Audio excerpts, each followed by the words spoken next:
happening? Hi, everybody. Welcome to Deep Fat Fried.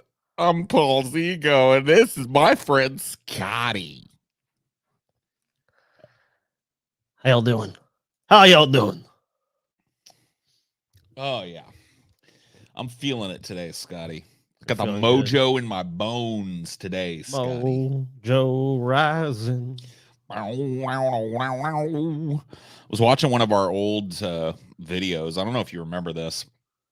There was some Christian pastor guy who was being banned from Cracker Barrel. Oh, you know what? I do remember this. Yeah, because he was like, wasn't he like trying to proselytize in Cracker Barrel or some shit?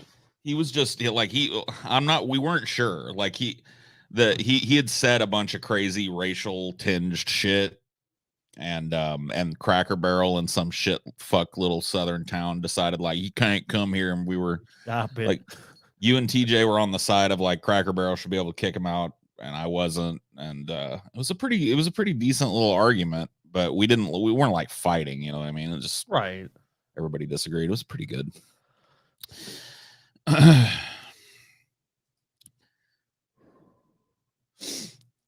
Let's see. Oh man, Von Panda already. Oh shit! As a patron, I humbly give this tithe to my gracious overlords. Please give us, keep up the amazing work. Y'all keep me going. Oh, thank y'all. Keep us going too. That is very true. Damn. How's that? How nice. What a nice, rare and nice sentiment to hear. Dude, one of the things about this new schedule that, we're trying out with the two people, during the public episodes is like there are a fucking slew of comments. I don't know if they're trolling or not, who are always like, whoever's gone that week, they're like, what fucking happened to TJ? Is he even on the show anymore? Yeah, like, I know, right? Dude, has the internet fucked your brain so hard that you can't remember last week? Yeah, I guess so. I know we've explained it so many times to people. It's like I feel it's like, okay, you've got to be a troll at this point because we're like, hey, so this is how it's going down. All right, yeah. There's not even a disagreement though. I see here. It's like any disagreements equal breakup. There's not even a disagreement. Like, see, if there was a disagreement, that'd be one thing. See, there's Tucker with it. Did y'all hear Deep Fat Fried is breaking up? Never mind the fact that all three of you appear on Friday, so it was on the subreddit, so it must be true. Yeah. I don't go to the subreddit anymore. I basically quit social media, and my life has been nothing but better for it. So whatever's going on is going on over there. But yeah, no. I mean, that's the thing, dude. That's what people are about. Where's TJ? Did he get fired? These guys are breaking up. Yeah. We killed TJ. He's fired. He's dead. I don't know. I mean, it was a long time coming. You got to admit. The subreddit, I mean, look, I understand how Reddit is, the nature of Reddit, where it leads to people talking shit. And I mean, not all of it's even necessarily going to be negative about you. It's just people like to speculate. And I understand that aspect of it. But to me, I'm just not super interested in that. And I'm just, for me personally, just for anything, like any shows I watch, I don't go to like, oh, House of the Dragon just came out. Let me go to their subreddit and be like, dog shit, terrible, or like, I love it. Either way, to be the opposite. I think you're the same kind of like when I'm watching something or getting into something, like I'd rather not hear what other people think about it. Like if I cared what you thought about it, we'd be friends. You know what I mean? And I'd bring it up to you and ask your fucking opinion. This free flowing opinion on every goddamn fucking thing under the sun it's a little much for me. It's information overload, and it happens to everybody. There's not a person I don't think that uses social media doesn't get affected by it.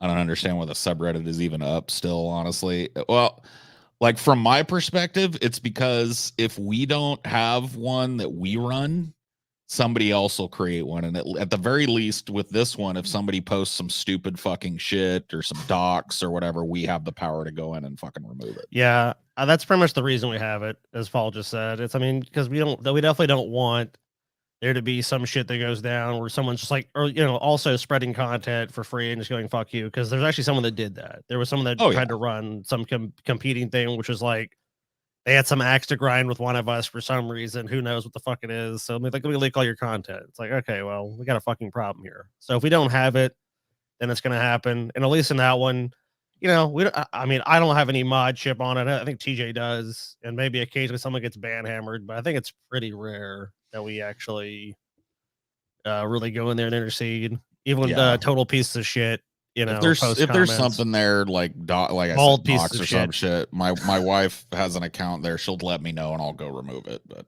Yeah, most of the time, it's best to just let the animals play. usually yes. let them play in the muck and the shit if they want. They're gonna do it anyways. True. Well, since it's me and you today, Scotty, I thought we could learn a little bit about some obscene gestures to use on TJ. Good. What do you think about this right here, Scotty? Huh? What do you think about that? This one? Right there? No. Thumb. Yeah. What do you think about that, Scotty? I don't know. You ought to be offended, apparently. We'll get to it. I mean, as an American, this is the American one, right?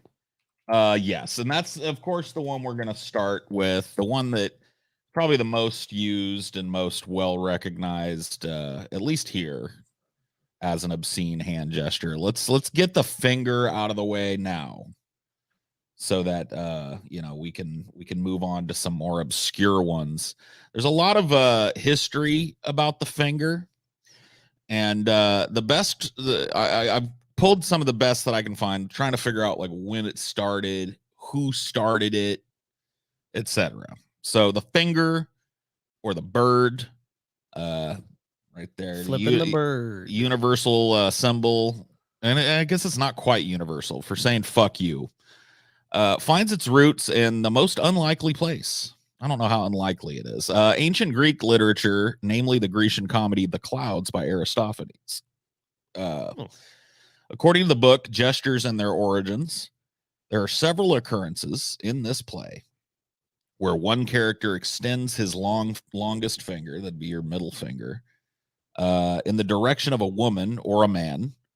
And apparently in the play, the motion was meant to convey the desire to fuck. Okay. If you want to fornicate, you point your middle finger at somebody. Even Socrates gets it in the play from this character Strepisiades. So that's the best thing that I could find is like the earliest documented evidence of the finger being used. Yeah, so it's more like a sexual thing in that context. It's like, right, I want to fuck you. Like, yeah, like a proposition. Yeah. Yeah, like, hey, how about you imagine that was the context in modern America, like bunch of fucking horny guys constantly doing this to girls. Hey, what's up? Hey, baby. So the phallic thrusting movement that you use when you're flipping the bird is based on what was most likely, like, even going back farther than Aristophanes. They think that the finger started because of monkeys, because monkeys and apes, not all of them, but some of them, the males will thrust their boners at females as a gesture of, you know, sexual prowess or whatever. And I guess like human males probably, like, in fact, I've done it. So I know for right. You got a boner, you fucking flash it at your significant other and give a thrust or two to let them know you're down to fuck, you know? Yeah, right. You see monkeys and apes, classy fellows they are, they thrust their penises at potential mates. It's similar to the way, I guess, that men point their boners at people now. Yeah. So another, let's see here. Another, I thrust my boner at you, sir. Yeah, look at this guy, man. Thank goodness that leaf is down there, because you never know. Out with his wang out, dude. Yeah. Of course, this is Diogenes. We've covered Diogenes before, but Diogenes the Cynic was most likely the man who changed. Well, I mean, and we know that, like, having covered him, that Diogenes probably didn't exist. In fact, most likely did not exist. He was a parable. But you know, one of the first times that the middle finger is used as an insult is credited to Diogenes. So when it went from being like, hey, let's fuck, to hey, this is bullshit, fuck you. So the historian of philosophy Laertos wrote that the cynical philosopher Diogenes made the rude gesture to the orator Demosthenes in the 4th century BC in Athens. When people at an inn expressed their desire to see Demosthenes speak, Diogenes, of course, always against the mob, allegedly put up his middle finger and said, "This for you is the demagogue of the Athenians." So that is, the first credited use of the finger as an insult. Even though the gesture was used in ancient Greeks, modern Greeks have imported so it's like it didn't really catch on in Greece. I guess the West is really where this got, turned into a fucking to an insult. Into an insult. And they've, now if you go to Greece and do that, they know what it means. They've adopted the finger, but it's beautiful. Gotta love it. The birth of Western civilization comes back full circle. It's like he's like, "Fuck your demagogue, and then of course it's just like, "Fuck you, Billy, don't you cut me off in traffic." Yeah, I know. I love how it starts as like a witty, refutation of demagoguery, and now it's just like every dumb fuck does it for no reason. I haven't actually been flipped off many times though, which is surprising to me. As much of a prick as I am, and if it's happened to me, but I'm so oblivious to other people that I've literally been told like that guy just flipped you off or something. I was like, really? Yeah, I've been flipped off jokingly quite a lot in my life, like your friend or I'm not counting that though. I'm counting someone actually the intended like, "Fuck you, how dare you," It seems to be mainly in traffic. I mean, I've seen people occasionally do this, but it's almost like you go to a rock concert, people go like, "Fuck yeah, fuck this," and raise your middle finger. It's like, but the actual like someone's pissed at me, that's very rarely happened to me. I don't know, maybe it's happened to you more, Paul. I'm kind of in the same boat with you. I'm racking my brain to try and think if there's a way, if there's an interesting story of me getting flipped off, and I can't think of one. So I must be pretty oblivious to it. Yeah, I'm sure I've been both just like, we're going on down the road. We don't care. Yeah, I'm too busy watching the road. This is Caligula, of course. There's a story about Caligula and his middle finger, and once again, having covered Caligula, you have to know that like anything that is attributed to him has to be taken with a grain of salt, because a lot of the historians, were trying to paint him as worse than he was. Of course, yeah. But apparently, in Rome, they called the finger the digitus imputicus, or the indecent finger. So it made its way to Rome. It said that Caligula, I guess it was, and it still is, the emperor would present his hand to you to be kissed, right? And it said that Caligula would make people, he would hold his hand out like that, and he'd make people smooch his middle finger instead of his hand. Oh damn! As a way of, I don't know, devaluing them or whatever. Yeah, like you have to kiss like this, like what's basically viewed as like a vile thing, like a vile gesture. You're forced to like kneel before me and kiss it because I'm the emperor. What are you gonna do? You don't agree with me? I can have your head lopped off. Yep, the digitus imputicus. I love Rome. Oh, Rome is just the access, dude. It's like Greece kind of like kicked off Western civilization. The Romans were like, that shit sounds pretty good. Let's steal their shit. Yeah, you know what I mean. Then of course make it our own. Let's steal their shit and then take it to a 10. Yeah, exactly.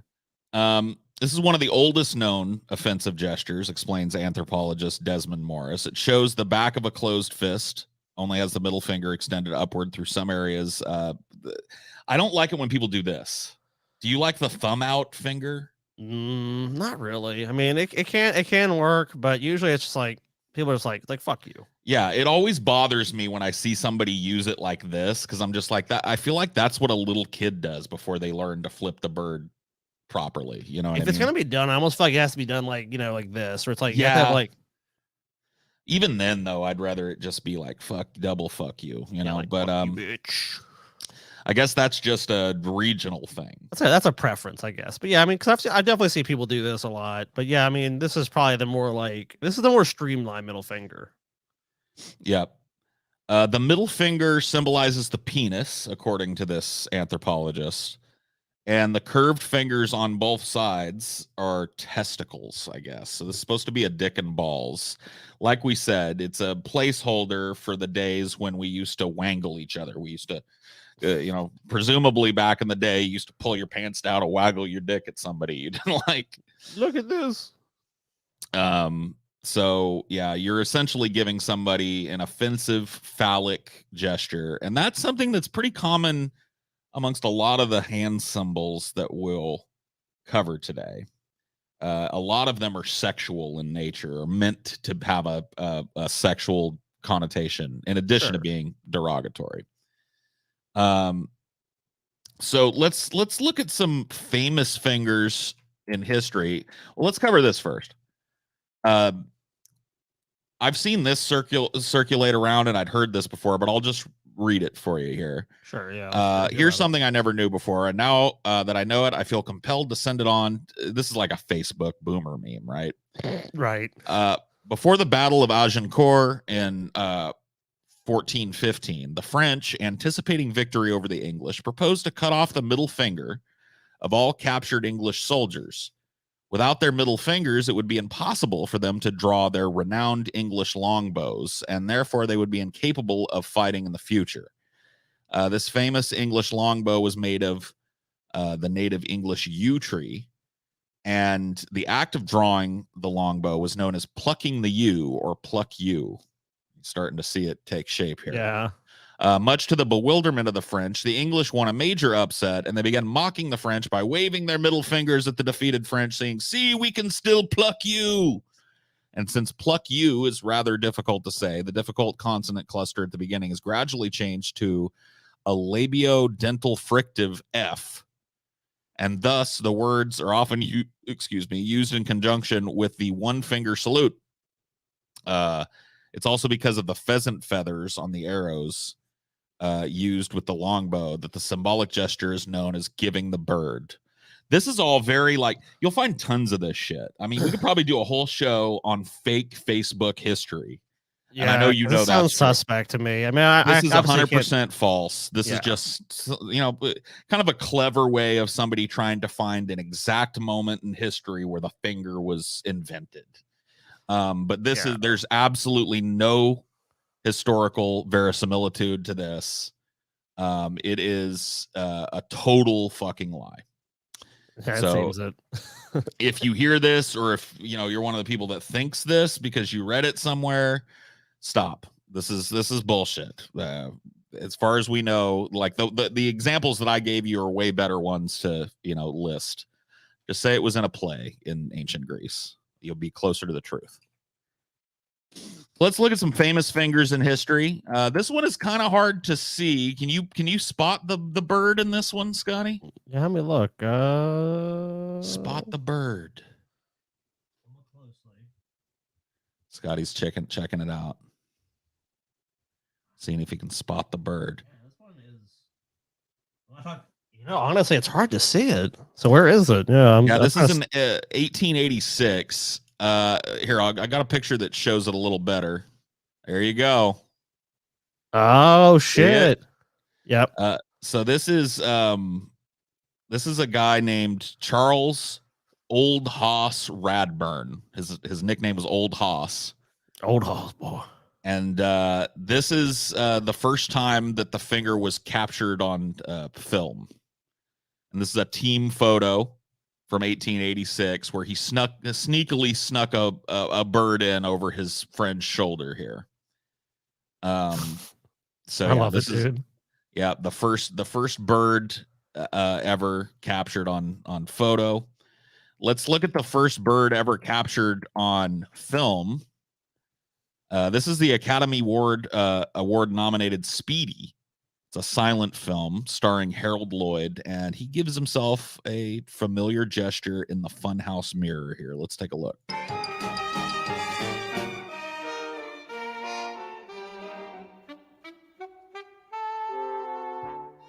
What can be done? Oh, there he went. Off. Yeah, he did. Doesn't like that guy standing there watching him. Boop. flips. So that's the first. Now, I'm not 100% sure that this is the first ever time that it was in a movie, but this is the earliest example that I could find in film of somebody. In what year was this? This was in 1928. Oh, 1928. Yeah, I mean, Yep. there's so much of film history has been lost. It's possible it was earlier, but obviously we have to go with what we can actually show. So That is true. yeah. A profound amount of the movies from the silent era have been utterly and completely lost. Well, they're also were flammable, highly flammable. That's why. So. That's one of the major reasons why is that So, the film that they were printed on, the celluloid film, was incredibly flammable and just didn't last. Like, it's prone to desiccation and drying out and cracking and breaking. And so I actually know where I actually learned it was flammable was Inglorious Bastards. When I saw that they have that scene where if Samuel Jackson was the narrator and he's all like, "You can't bring that film on the street trolley or whatever it is. It's flammable." It's like, whoa, wait a minute, what? Yep. Now everybody has a middle finger pick. Yeah, of course. Blame it on Harold Lloyd here. Look at him. People probably thought that was pretty cool.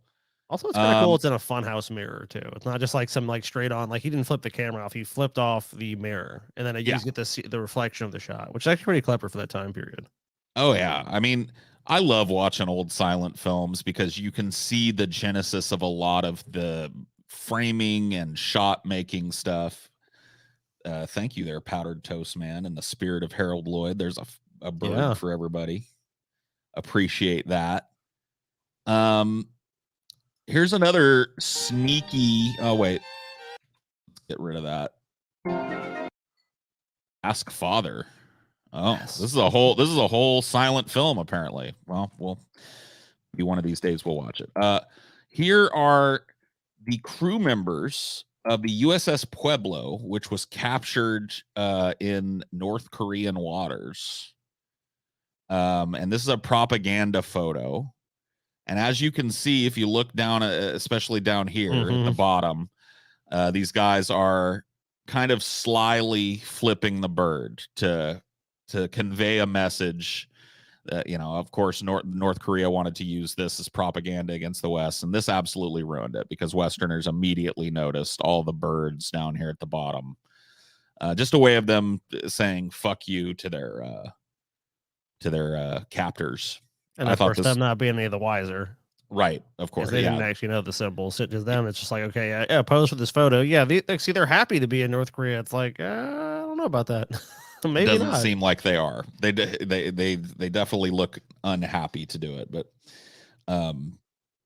here's one of the most famous bird pictures of all time. Of course, yeah, Johnny Cash. This is actually just a year later as well. In 1968, the crew members of the USS Pueblo flipped off the camera. This is Johnny Cash in 1969 during his famous San Quentin prison set. And the somewhat apocryphal story behind this is that the guy that was there to document it, a guy named Jim Marshall, a photographer, asked Johnny Cash to take a picture for the warden. The warden apparently wanted a picture of Johnny Cash. And so Johnny decided that this was the picture that the warden would get. I don't know. If I was the warden, I'd be like, cool. Thanks, Mr. Cash. I've seen this at a place you'll see this commonly is bars. Yeah. I don't know what it is, but it's like sometimes I'll see like Cash only, and I'll have a thing with him flipping the bird. I've just seen it in a lot of places. I've seen definitely like different like paintings and like characters and renderings of this. This is a super famous picture, and mainly because of the finger, because it's like it's a famous guy doing this. It's like fuck you. Yeah. It was also used as the cover for one of his greatest hits albums in the 90s. I don't blame him. And that's really when it gained like cultural prominence. People started to use it on T-shirts and posters and everything else. As a little aside, if you haven't seen Johnny Cash's San Quentin set, you really should watch it. It is a fucking miracle that was allowed to go on. And it's a miracle that he didn't incite a riot as well. Because he basically stands up in front of these guys. He sings a song called San Quentin about how he hates every inch of the prison, how it's destroyed his soul and everything. The guys are just hooting and hollering. It's just shocking to me that this was allowed to go on, especially back in the day when prisons were way more, you know, you got to imagine way more strict and shit. I think it's just like, I think, you know, as we view society, when you're someone who's rich and famous and have the pull of someone like Johnny Cash, you can just do it. You know, it's like most people, yeah, you're like, you know, I like to do my podcast from San Quentin prison. Fuck off. You know, Yeah, you're not, of they're course. not going to consider that even for a second. You're going to be shown the door immediately. You know, you're wasting our time. But, you know, if you're the biggest pot, like if Joe Rogan says, I want to do it, it might happen. You know what I mean? Just because of the amount of cloud and influence and the people like, I like Joe Rogan. Yeah, he can come do it. You know, Yeah, just to give you an example, just like, you know, something when we do, it's like, so I think when you're on a different level like that, as far as popularity and fame, doors just get open to you that, let's be honest, are not going to be open to many other people. yep. Ed Beatty says that film should have won the Oscar in 1970. Absolutely true. It's a great documentary. It's not even really a documentary. It's just kind of film of a set that he did there. But pretty amazing if you haven't seen it. Highly recommended. Oh yeah, definitely. Here's one more old famous bird. This is the April 1974 edition of Mad Magazine, where they replaced Alfred E. Newman, who's the Mad kind of mascot, with just this bird. Beautiful, dude. And of course, this was pulled from the shelves for obscenity and is now a huge collector's item. So if you can find one of these, you got some money. you got some money on your hands for sure. But that's enough about the bird. We all know the bird. We've seen enough of the bird. Let's talk about some less popular, at least less used obscene gestures today. It's called the Corna. We call it like devil horns or whatever. And this is offensive depending on how and when you throw it up. I know religious people have a huge problem with this. You can see here in this picture, it says it's offensive in the Mediterranean, Latin countries like France, Brazil, Greece, Portugal, Spain, and Mexico. So the horns gesture is often referred to as the sign of the devil or the horned god of pagan religion, possibly derived from the shape of a goat's head, an animal often associated with Satan.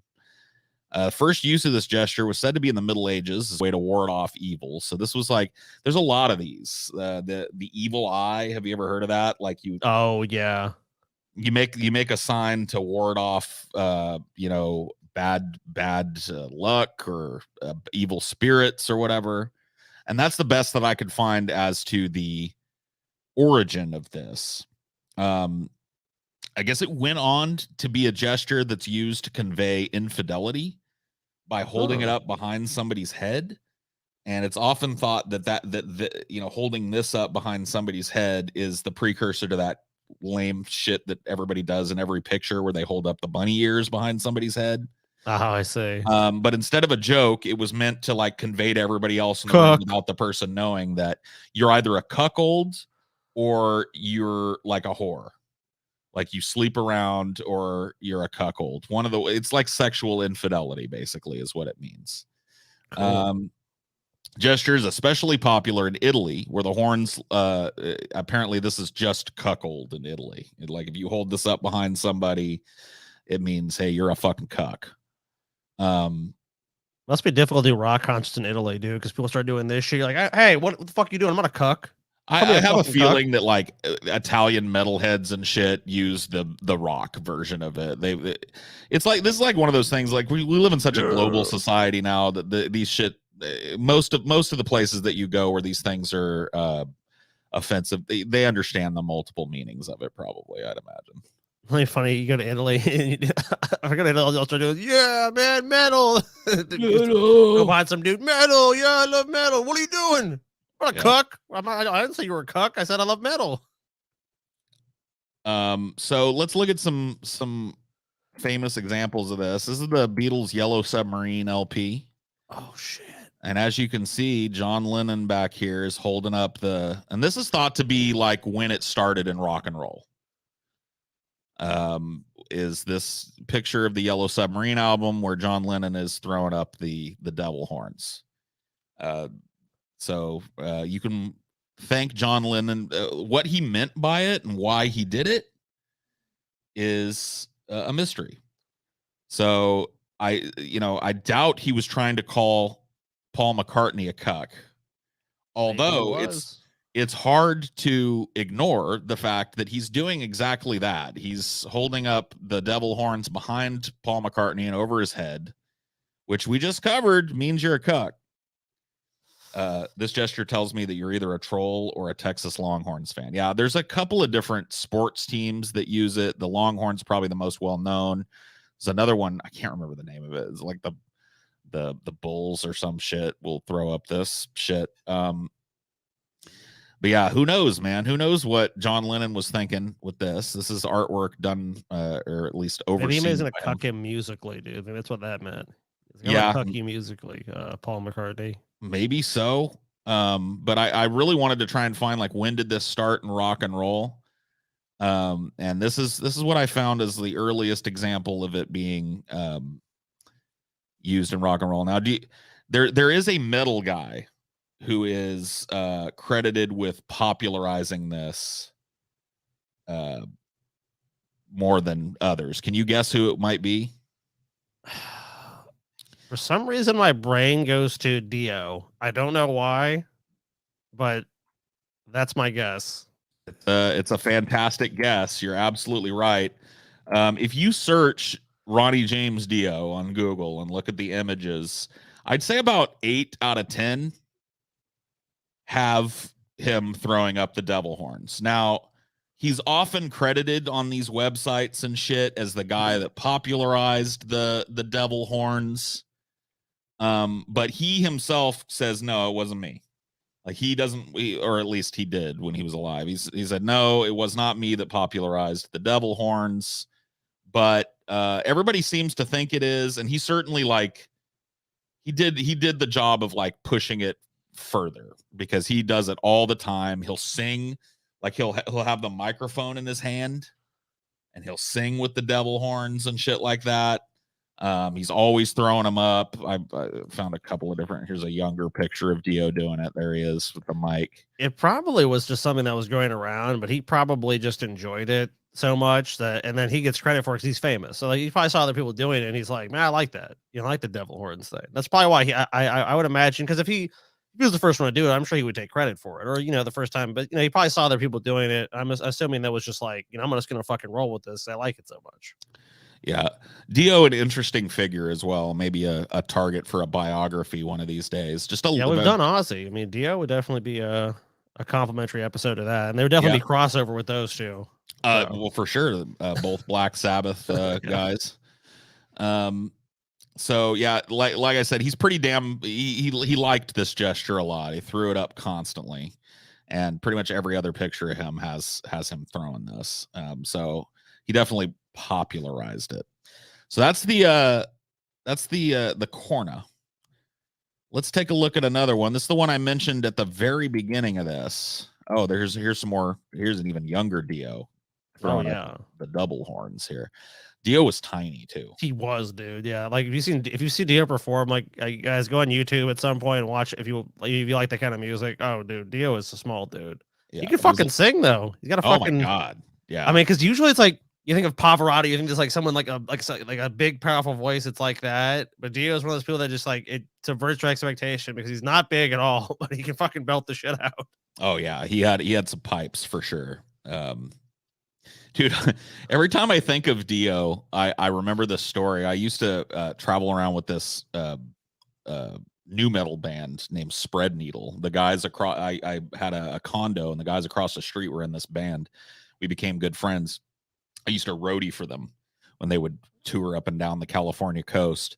And I remember one night we were in LA. They were playing the Whiskey a Go-Go. Oh, nice. And played the whiskey, and of course we were all fucking drunk. There's like you're at the whiskey, you're not drunk. I mean, why are you even there? There's 6 of us sharing a 2-bedroom hotel because that's how you do it. You know what I mean? Yeah. And so I was laying in bed with this dude named Sean, who was the bass player, not the lead guitarist, I'm sorry, of the band. And he was short little Irish dude.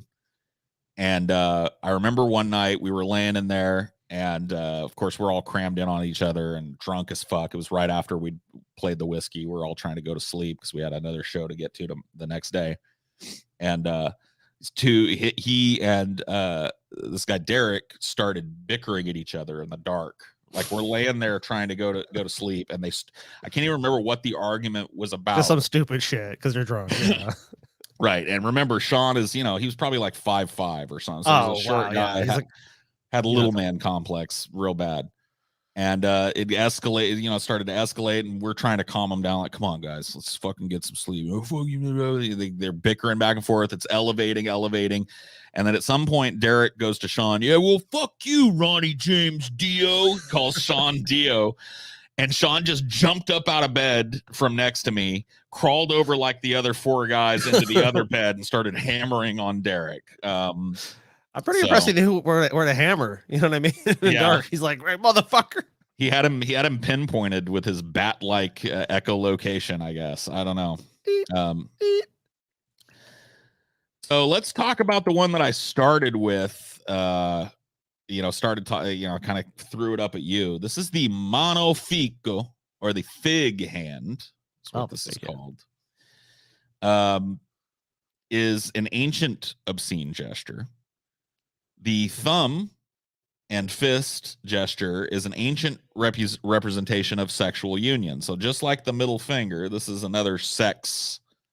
Fuck are you? The name is from the Italian word for the female vulva, fica, meaning it literally means fig. And is the origin of a well-known English obscenity. Fuck. They think that fuck came at least partially from fica. And this is another one that they think started as a way to ward off evil spirits. It's another one you throw up to get the evil eye off of you, I guess. When I saw this one as an obscene gesture in the West, you play this with kids. They got your nose thing. Yep. And that's really what it means in the West. That's like the most recognizable use of it in the West. Of course, the thumb is supposed to be the nose, and the baby goes, put my nose back. And this game is common in the US, Australia, and Canada. It's never played in Turkey. Because in Turkey, this hand gesture, known as the fig, is basically like calling somebody a cunt. Oh, yeah. You don't want to call your kid a cunt. So you don't want to play got your nose with a Turkish kid because... Oh, I got your nose, you little cunt. Oh, look at you. Yep. It's like what? This gesture hails back to ancient times. The Romans used it to indicate sexual union. So if you wanted to make a sign that, hey, these two are fucking, you would throw that up. You know what I'm saying? But it was positive. It meant to wish somebody good luck and fertility. Like, oh, hey, I heard you got married. Hey, here's the fig, man. Good luck and fertility. Also, like I said, seen as a protective measure against the evil eye. The Romans also used this. They called it monofico, or the fig hand, and they felt the thumb and fist looked like a woman's private parts. Which I get. I mean, I don't know, man. Yeah, it's a stretch, but I guess you can. You can see whatever you want to in something like that. But yeah, I also found places that said that it wasn't a woman's private parts. That's supposed to be a dick. It's one of those things. It's a real stretch, but I guess there's no accounting for ancient people. No. Oh damn, pagan lore, dude. I'm fine with pagan lore. I just don't want to see any pagans in the woods. That's my thing. Don't bring me around pagans, dude. I already know. I've seen too many horror movies. I know what's gonna happen, dude. I'm scared of pagans. Let's put it that way. I'm scared of pagans. You have every reason to be there. I'm not getting bludgeoned and thrown in a bog, dude. Fuck that. Pagans are kind of lame nowadays, honestly. Like they probably used to be pretty scary and shit, but like pagans now are just like fat chicks that smell like patchouli and Well, yeah. I'm not afraid of them. I'm afraid of the cults, the pagan cults. Yeah, not the new age pagans where it's like, confer with Mother Earth, shit like that. Like, I ain't worried about you. I'm worried about right. the ones in the woods that decapitate you and burn your effigy or whatever. So apparently, Turkish and Slavic cultures, you don't want to do the monofika. You don't want to do the fig over there because it's bad. So how am I supposed to even know all this shit, dude? See, that's why it's so difficult, dude. Because you might do this gesture, and it's like, oh, I got your nose. And in Turkey, they're like, what the fuck are you doing? Dude, Like, that's why I'm trying to help people out today. You are, man. Like, if you go to Turkey, man, don't do this shit. In modern cultures, it is used to rudely deny a request. I don't know about that. No, I've never done that. Like, hey, you give me some butter? No, you can't. I won't give you any. Yeah, I've never had this thrown up at me, to deny my request for anything. But I've also never been to any of these countries. So, here's another one. The AOK sign. Now, this one, I didn't pull anything about it because I really don't, but this one, you remember the alt-right was using this. Oh, yeah. To symbolize, I don't know what it's supposed to symbolize with them. Just a way to covertly say that you're dude, racist. I got that a bunch in 2016. So I would be like, you know what I'm saying? And then people are like, why are you doing alt-right sign? I'm like, what the fuck? I'm saying okay. I'm not saying some alt-right shit. I'm not alt-right. So I'm not, if you take it from that. See, and I refuse to fucking stop doing shit because someone's like, some asshole did this. Like, fuck them. You want to give them the okay symbol? You want to give a bunch of Nazis the okay symbol? Like, I don't think so. Yeah. I'm not doing it. I've heard that the three fingers supposed to be a W for like white, and then the other one is a P for pride. But that's never been the case. When I was growing up, and probably for fucking years, this like, all right. Yeah, I'm okay. It's a way of like non-verbally communicating that everything's okay, everything's good. It's actually used a lot by divers. Because you can't talk with a big rig on your face. And so if somebody's asking you, hey, are you okay to keep going? You throw this up and everybody knows. So yeah, in America and Western cultures, that's really what it means. The origins of this action are unclear. It appears the symbol is an attempt to create a crude O and K with your hands. It's also widely used, as I said, in the diving world to ask if a diver is fine and for the diver to respond back that I'm guessing it's supposed to be like, if it's offensive, it's supposed to be like an asshole or something. Yes, you're absolutely That's what I right. figured. I was like, if I'm going anywhere, it's like, because we've already done cock and balls. I'm like, this has got to be a butt. There's definitely got to be a booty hole. You're absolutely right. And don't make this figure in South America, particularly Brazil. Oh, this is pretty much giving somebody the finger down there. In Greece and Turkey, it's also seen as kind of a vulgar symbol to make. It insinuates the person who it's given to is gay. Because of the butthole, I suppose. Oh, it's like, it's basically you like buttholes. Yep. And it's also another one of these symbols that's been traced back to the evil eye. So in Middle Eastern cultures, this one was meant to ward off evil. Scotty should bring back the toothbrush mustache. Huh? Say what? Say what? What do you want me to? Oh, you mean Scotty should get a Hitler stash? A Hitler stash? No, I'm not. I'm not doing that. I'm not going to speak for Scotty, but I'd leave that up to somebody else. You know what I mean? Yeah, someone else can fucking carry that torch. And it is meant to, signify a butthole. It's like in Brazil, you throw this up at somebody and it's like you get fucked in the butt or fuck you in the butt. There's a pretty funny story about Nixon. It's a picture from there. Nixon went to Brazil and got off the plane and was walking around and threw this sign up. Yes. Oh. And he wagged his hand back and forth at the crowd and was like, "Yeah, I'm not." Yeah, I like that. You like that, don't you? And apparently, like the whole country was pissed off because they thought he was saying that they were all gay, or that they all got fucked in the That's butt or awesome, whatever. dude. Of course, Nixon would go to Brazil and do some shit like that. How's this gesture? Is that a good one, Brazil? Yes, I'm sure it's fine. They're gonna know it means okay. Oh, great. Oh, yeah, yeah. And they're all like, "What are you saying about us, Nixon?" He just couldn't catch a break, man. Fucking poor Dude, he Nixon. couldn't. But somebody said, God, look at that face. I know. Nixon has got one of the most lovable faces ever. You just want to grab those chubby little cheeks, give him a squeeze. Oh, dude, I'll tell you what. Nixon's definitely from an era of politics. You could look like that and be elected president. Yeah, I well, don't think he was one of the last. Like, he's credited his showing against Kennedy. I know we've covered this before. Is credited as one of the things that started politicians wearing a bunch of makeup and getting plastic surgery and shit, because it's thought that he lost to Kennedy because he looked so haggard next to Kennedy, who was fresh faced Kennedy, like look at me, I'm Kennedy, and it's like look at it's like oh shit, like maybe we need to up the game here because politicians now, I've noticed, especially on the Republican side, they'll elect people, and it's like, why is this person being elected? It's oh, because Republican dudes want to bone these women. Gotcha. Yeah, pretty much. It's like they want to bone. What was that? There's a governor like, oh, I think it's like South Dakota. Like, it's like, dude, they elect her because they want to bone her. There's no other reason. Oh yeah, that's a new thing as well. You're absolutely right in politics. There's a lot of real super hot people that are pretty fucking dumb being elected here, there, and everywhere.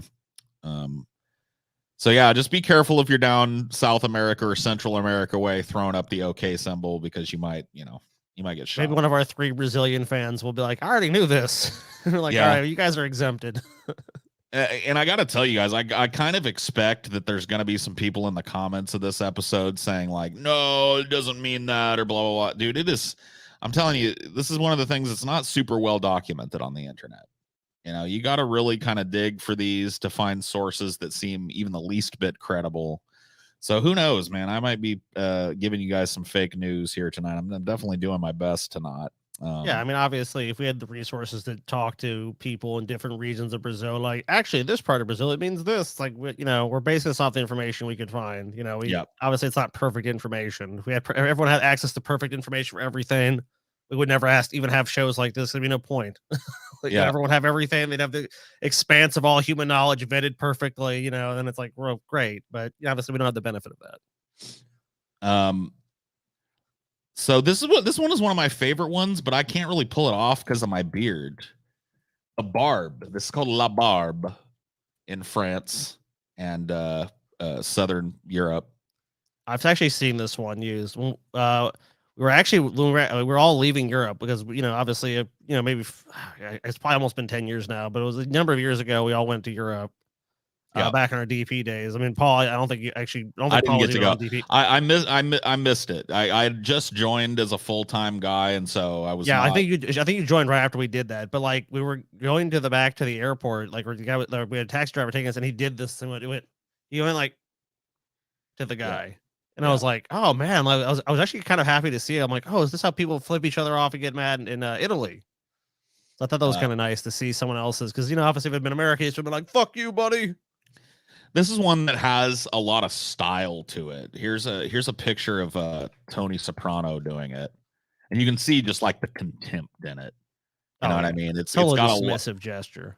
Yeah, when you've grown up around it being used, it can really be used in a stylistic way that really, in my opinion, rivals the middle finger. You know what I mean? It does. Because it involves your whole face and your neck and your head position, and just fuck you, fungu, right? Yeah.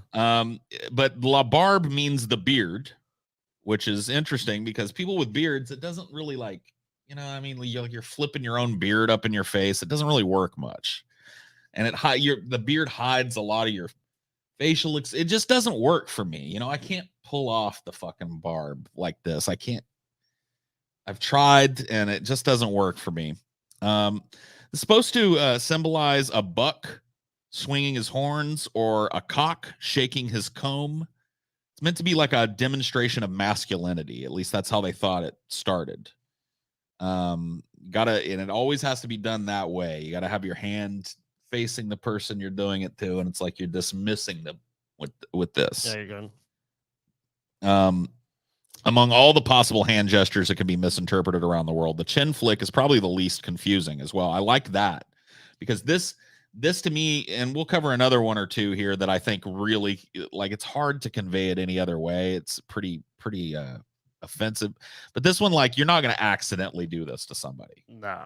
You know what I mean? At least if, probably not usually. So yeah, you place the fingertips of one hand under your chin, you point them at your neck, and then you flick them out towards the person to you're speaking.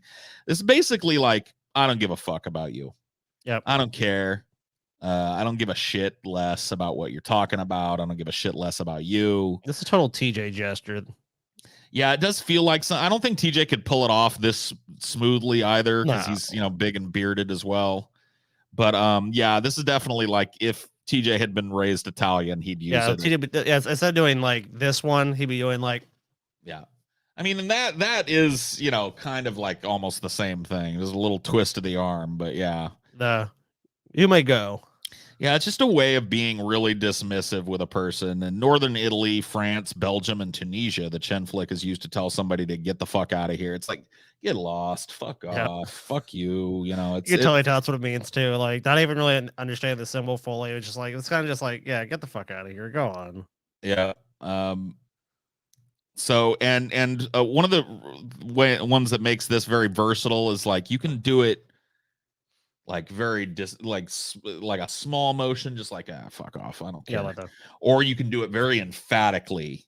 You really put a lot of power behind it, and that's so there's not a lot you can do with the finger to it's almost like I'm gonna slap you away too if you look at it. It's like you're almost like doing like this, like because he said like this one's more of a controlled one, but you could definitely like you can make it more grand if you wanted to.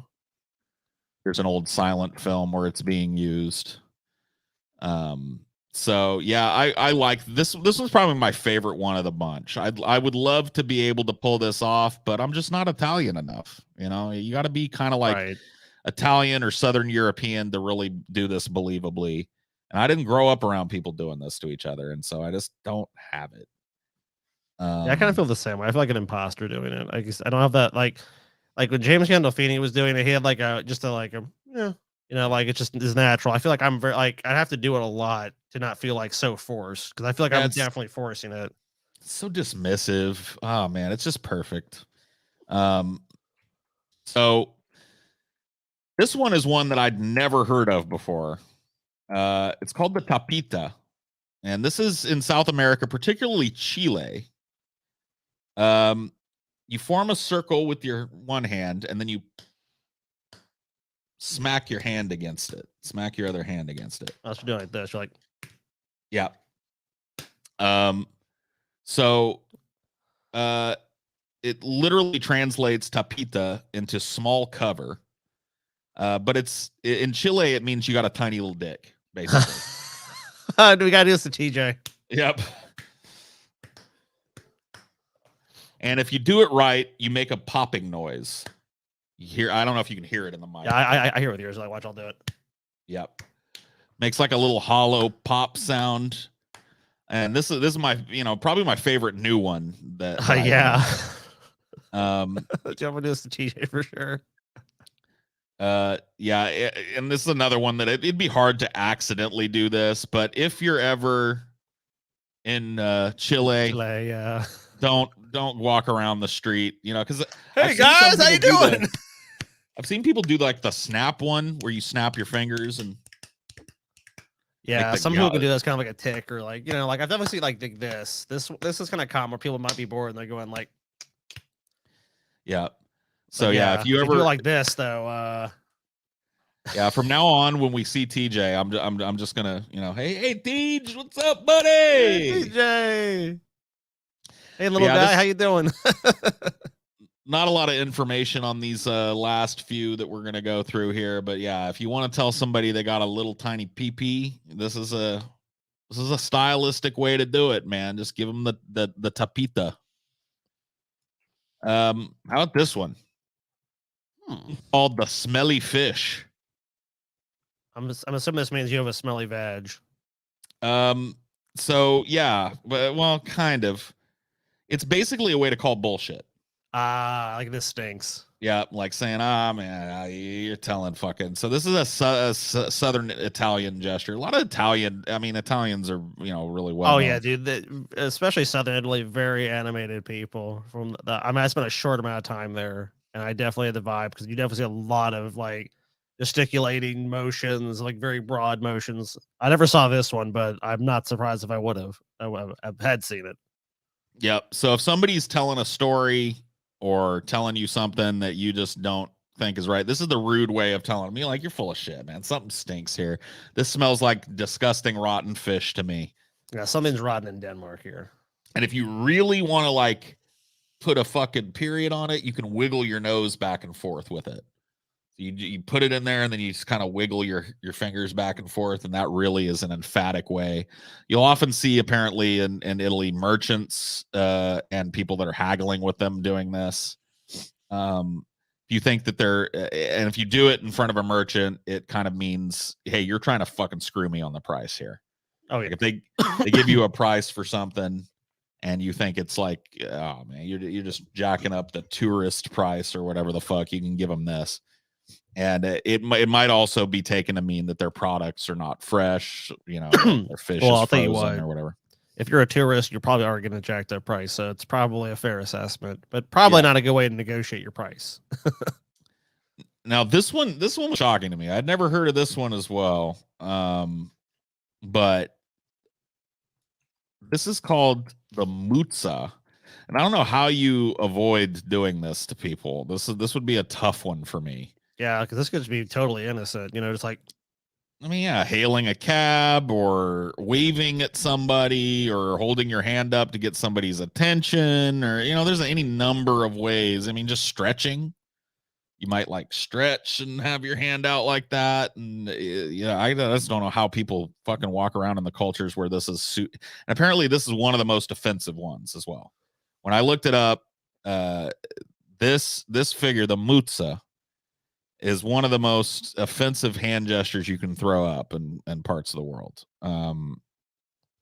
So, and this is all it is too. You show your hand to another person. It's kind of like a talk to the hand thing.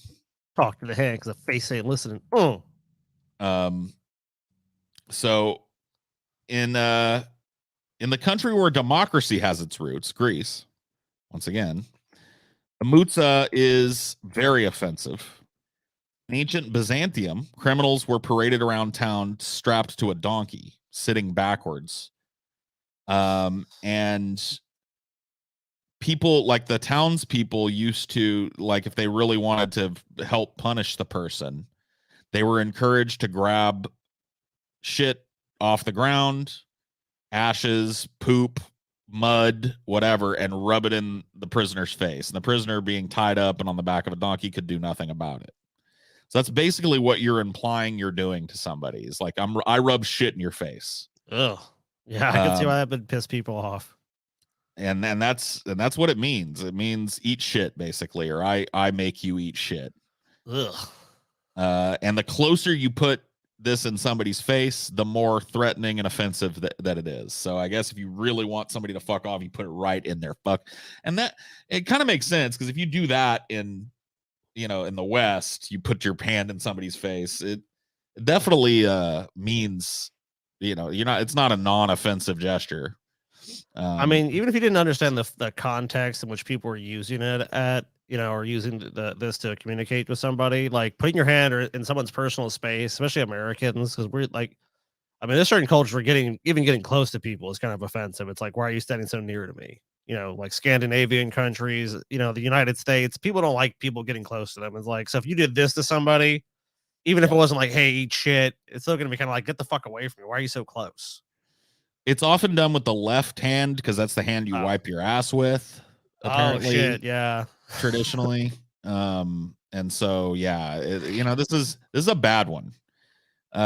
It's pretty offensive in Greece, to the point where in certain areas of Greece, it's actually outlawed to do this to somebody, because it's so likely to trigger a fist fight on the spot, apparently. So don't hail a cab in Greece with, put your finger up or something. You know, Hey, cab, right here, right here. don't wave hello. Ah! So yeah, be careful of the Mountza. All these Mountza, fucking by the way, rules, dude. means cinder or ash, you know, because people will just grab handfuls of ash out of the braziers, rub it in people's faces. So there you go. Man. Here's another one. This is called the Concha.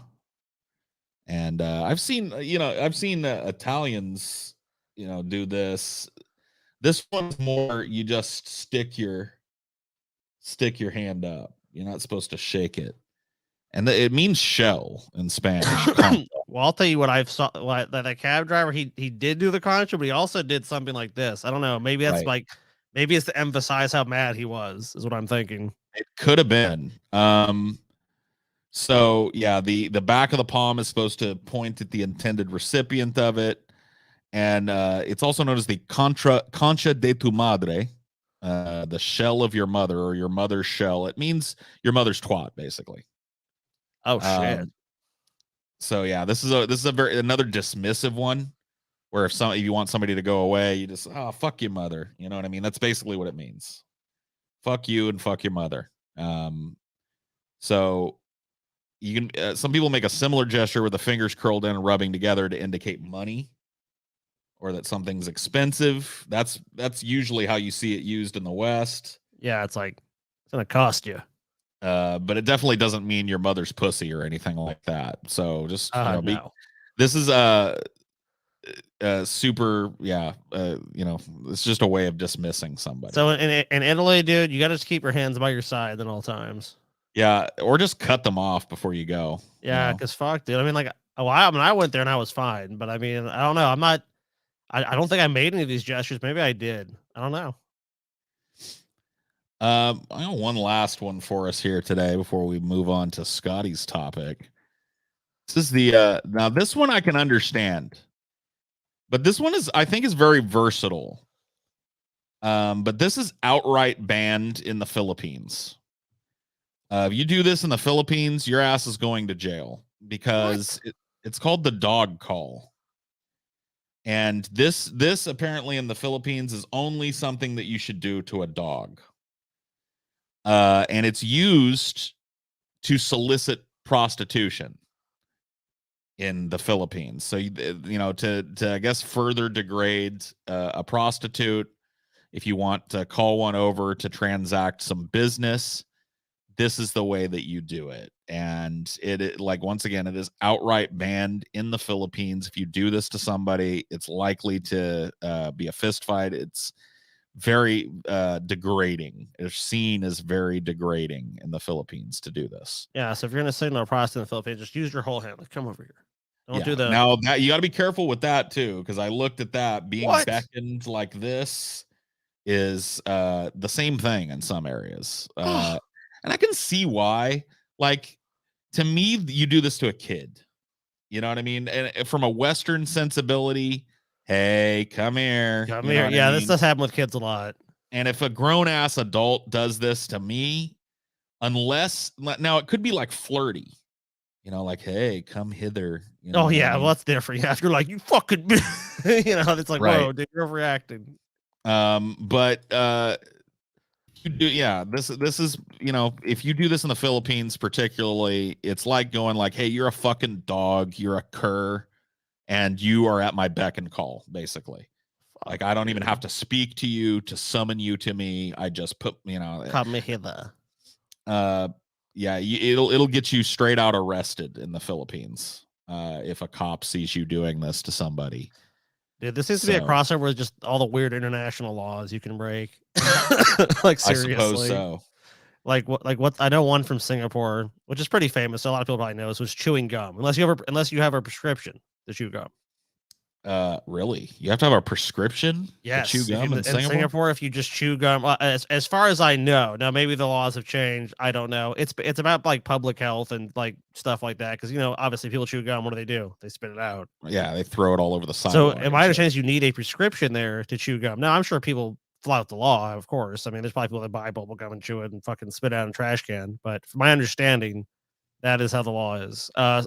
a lot of those countries have weird laws on the books. You know what I mean? So that could probably be another episode.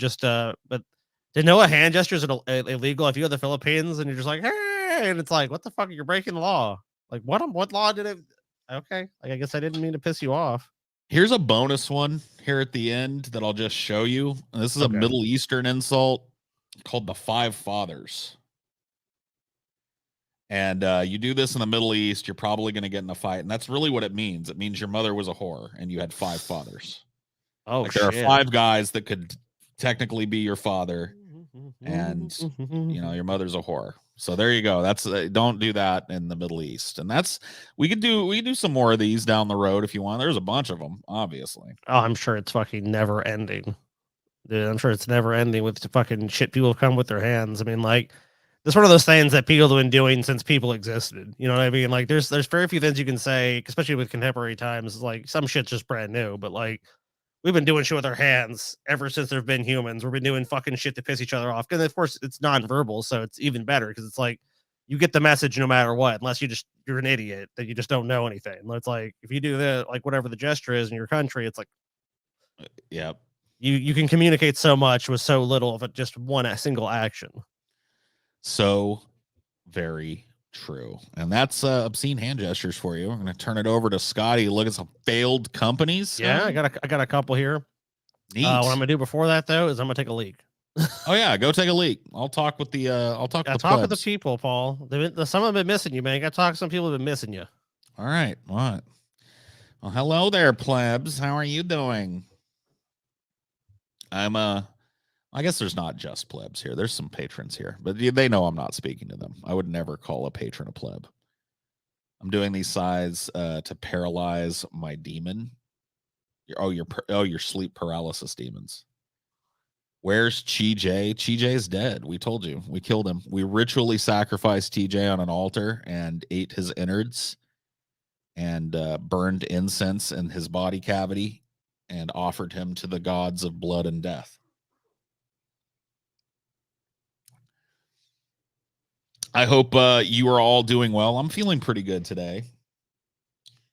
I've been making some life changes recently. I don't usually like talking about these, but you know, just kind of like smoking a little bit less and both cigarettes and weed. I haven't smoked weed in about a week now. And I don't know if this has ever happened to you guys. It was just a quick aside. Like, I go through I've been a heavy weed smoker for a long time. And it's happened to me before where I feel like it's not helping anymore. You know what I mean? Like I take it to kind of calm me down. I'm a pretty high strung, anxious type of person. And as such, you know, weed tends to mellow me a little bit. And I think that, it gets to a certain point with me where it's like it's not mellowing me. In fact, it makes me a little more high strung and shit. And so I don't know if I'm taking a break or just done with it. But yeah, it can be a pretty fucked up thing when you're a heavy weed smoker and then you just kind of stop. So, but I'm feeling pretty good today. 3 weeks into a tolerance break, I got to the point where it basically did almost nothing. Yeah, I'm in the same boat. Let's drop the kayfabe. TJ never existed. He was a character that Scotty played. That's ridiculous. Scotty slipped on a fat suit. Yeah, you need tolerance breaks, dude. Like cannabinoid receptors in your brain can definitely become just like so used to the amount of weed you smoke. And well, it changes your whole brain chemistry when you're a heavy weed smoker. You know, a daily weed smoker like I've been for probably 10, 15 years. And then even longer than that if you go back to my teens. But yeah, you know, it can change your brain chemistry. Oftentimes, you know, sometimes not for the best. And so, yeah, I'm feeling pretty good. Paul never stopped smoking. Hey, I'll do what I want. Don't tell me what to Paul do. can very easily too. Just, I mean, there's edibles and tinctures and sprays, and I mean everything. You don't have to necessarily go the route of like you must smoke. You know, like I don't think. I mean, honestly, if it's not helping you, if there's no benefit to something, you know, I don't see why you would do it personally. Like people get that, like, you know, like, oh man, like I know plenty of people. Like Taylor does not smoke fucking weed. Doesn't really do anything for her. Doesn't help her. Yeah. You know, it's like I'm like I would never endorse someone doing anything. I mean, let alone drugs, because if something's gonna alter your consciousness, you know, alter your brain, and you're gonna freak out, it's like you shouldn't do it. You know, it's not gonna help you. Yeah. It's gonna make you fucking feel worse. Another thing that it helps with, and you might even notice it today as I'm doing the show, is it really like got to the point where, I mean, I know it does this to everybody, but like it was drying out my vocal cords to the point where I was constantly like and having a real scratchy voice, having to Oh fucking yeah. constantly mute my mic to cough up some phlegm and shit, and that has gotten a lot better as well. So I'm gonna actually do the same thing you did, Scott. I'm gonna take a quick pee break if that's all right. I'll be Yeah, go right ahead. back. Yeah, Some should. yellow-breasted warblers. Did you hear that? Yellow-breasted warblers. Yes. Dude, Ted Nugent. I love covering him, man. I really do. Let's see. I finally had. Oh no, on a minor benzo. Well, I mean, drugs are supposed to be therapeutic. There's a benefit, and then obviously there's the side effects, and you have to add up which one is going to be more beneficial to you. Is taking the drug is going to be beneficial to you with minimal side effects? I mean, hey, if it helps you, it's better to get the help you need, you know. But obviously, if the side effects are too great, or it doesn't end up helping you in a way that's therapeutic, then of course, you know. So there's nothing wrong with taking stuff. You're about the only person that calls me Scott. Do you still smoke weed, Scott? Yes. Do I smoke a ton of weed? No.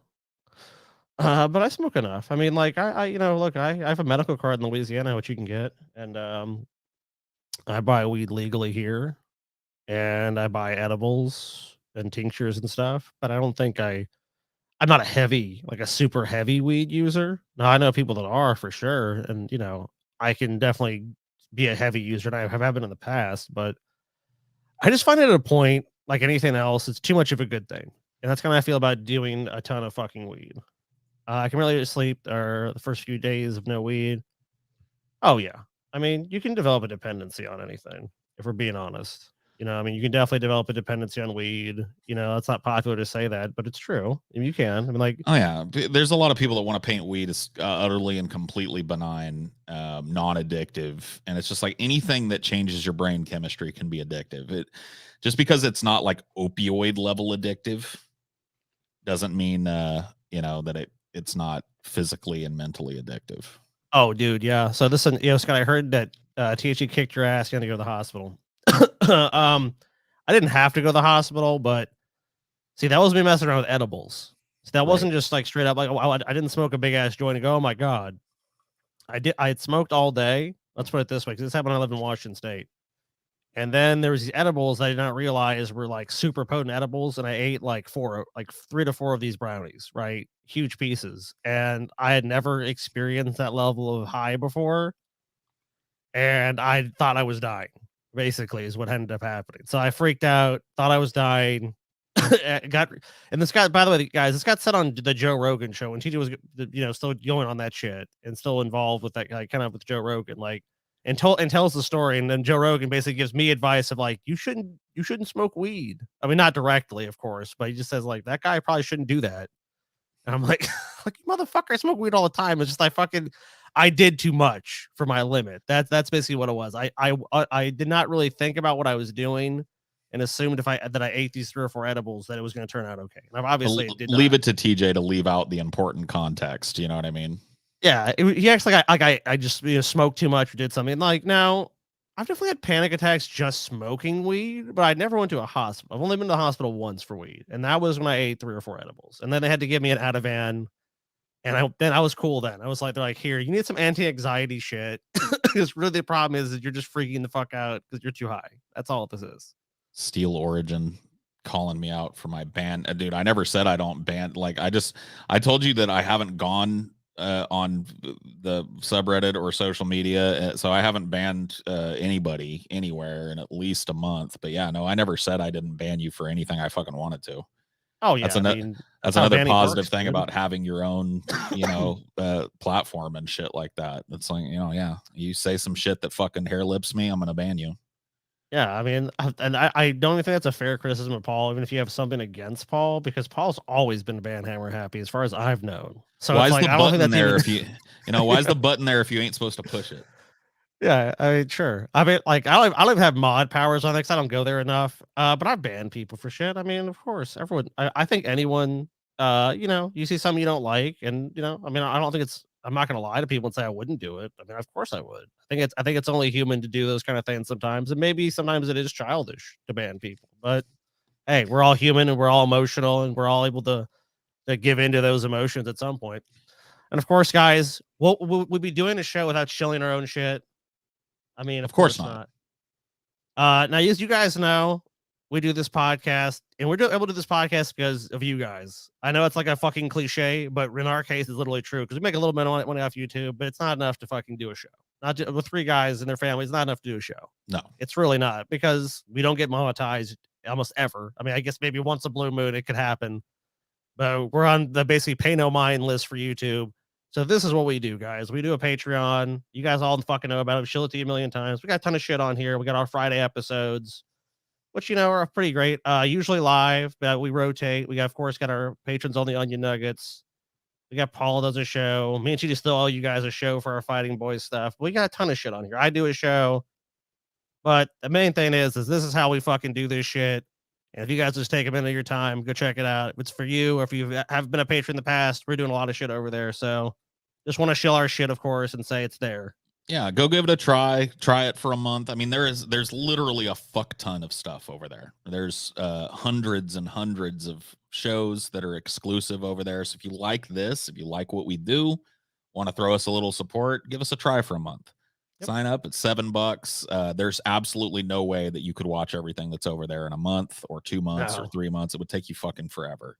Oh god, So, we've been doing this for years, guys, and we have a probably. I mean, like if I like the number of posts of the day, it's like 2,000 plus posts. Now, not all of those are shows or stuff, but like some of our polls and other things. But say it like maybe 5 or 6% of them are probably like announcements and posts. Yeah, Like the most rest of is like those content. are shows. TJ and Scotty do a Fighting Boys kind of show. I do a Heideology, where recently I've been watching some old like abandoned TV shows and shit. That's cool. Yeah. But yeah, no, I mean we there's a ton of shit over there. So think about giving it a shot. Think about signing up. Thank you if you do. Vuren gave us some Swedish kroners and said perfect first country in Europe for Paul to visit is Denmark. He'd love the gardens. I'd love to go to Denmark for sure. Yeah, I've always wanted to go to Denmark. Sounds like a fabulous place to live and to visit. I mean, dude, of course I gotta bring up this one. we've got to go here first. I'm an ex-employee, man. That also factored in because I remember you telling me that when I was doing this. I'm like, because I mean, yeah, didn't Paul work at Blockbuster? What years did you work at Blockbuster? We're gonna get into this because there's a lot of information here, so I'm kind of just curious about what's your experience with that. So it was my second job. My first job was at a Wendy's, and I started working as soon as I possibly could. It was 1996. I would have gotten the job at Wendy's. So I worked at Blockbuster from 97 to 98, I think. Okay. So last year of high school, basically. So you basically came in kind of at their like really going corporate phase, I would say. Oh, they were peaking when I came in. I mean, they were hugely expanding, and the store was fucking hopping 24/7, 365. Sure, this was during the golden age when they would like rent out like whole consoles. Like you could come in and get like an N64 and a bunch of games for $50 and take it home and play it for a week. It was crazy over there, man. I remember that happened with our stepdad Steve rented Time Crisis, and he ran like the controller and the whole thing, and he didn't take it back for a fucking month. Yeah. It was like he rented it for a week, and it was like literally like the fucking video store calling us up like, you need to return this shit now, we're gonna fucking sue you and shit like that. He's like, all right, fuck. Yeah. I guess I'll fucking return this shit. Same here, Coolman. Part of me misses video stores, so I like walking around visually seeing the movies. I know it's a boomerish thing, and it's hard to explain to somebody who never really had the experience, but in comparison to the modern kind of like streaming platform way of doing things, I really do miss the curated experience of going into a video store and looking at the boxes and deciding what to take home and rent that night. It just, I really do miss So it. yeah, worked there and they had a now. See, I'm the question I have for you is if you worked at a Blockbuster, is it Blockbuster famously had a policy of not having pornography in their stores? Yeah, it is to my knowledge, Blockbuster never had porno in their Yeah, that's stores. like A one of the lot things. of Yeah, a lot of like mom and pop video rental stores had the curtain, and Hollywood Video had the curtain early on. yeah, they did. But to my knowledge, and hey, correct me if I'm wrong, I could be wrong.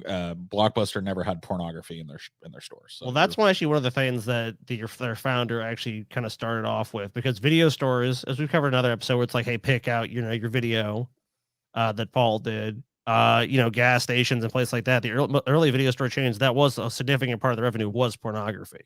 So it was actually a pretty ballsy move for Blockbuster to say we're not going to allow that in our stores, but they wanted to build a more of a family store, and that's kind of what they realized. It's like, oh shit, this market's about to explode, and if we have pornography, a lot of families are going to go, and parents are going to go like, I don't want my kids to go any place where they're renting porn.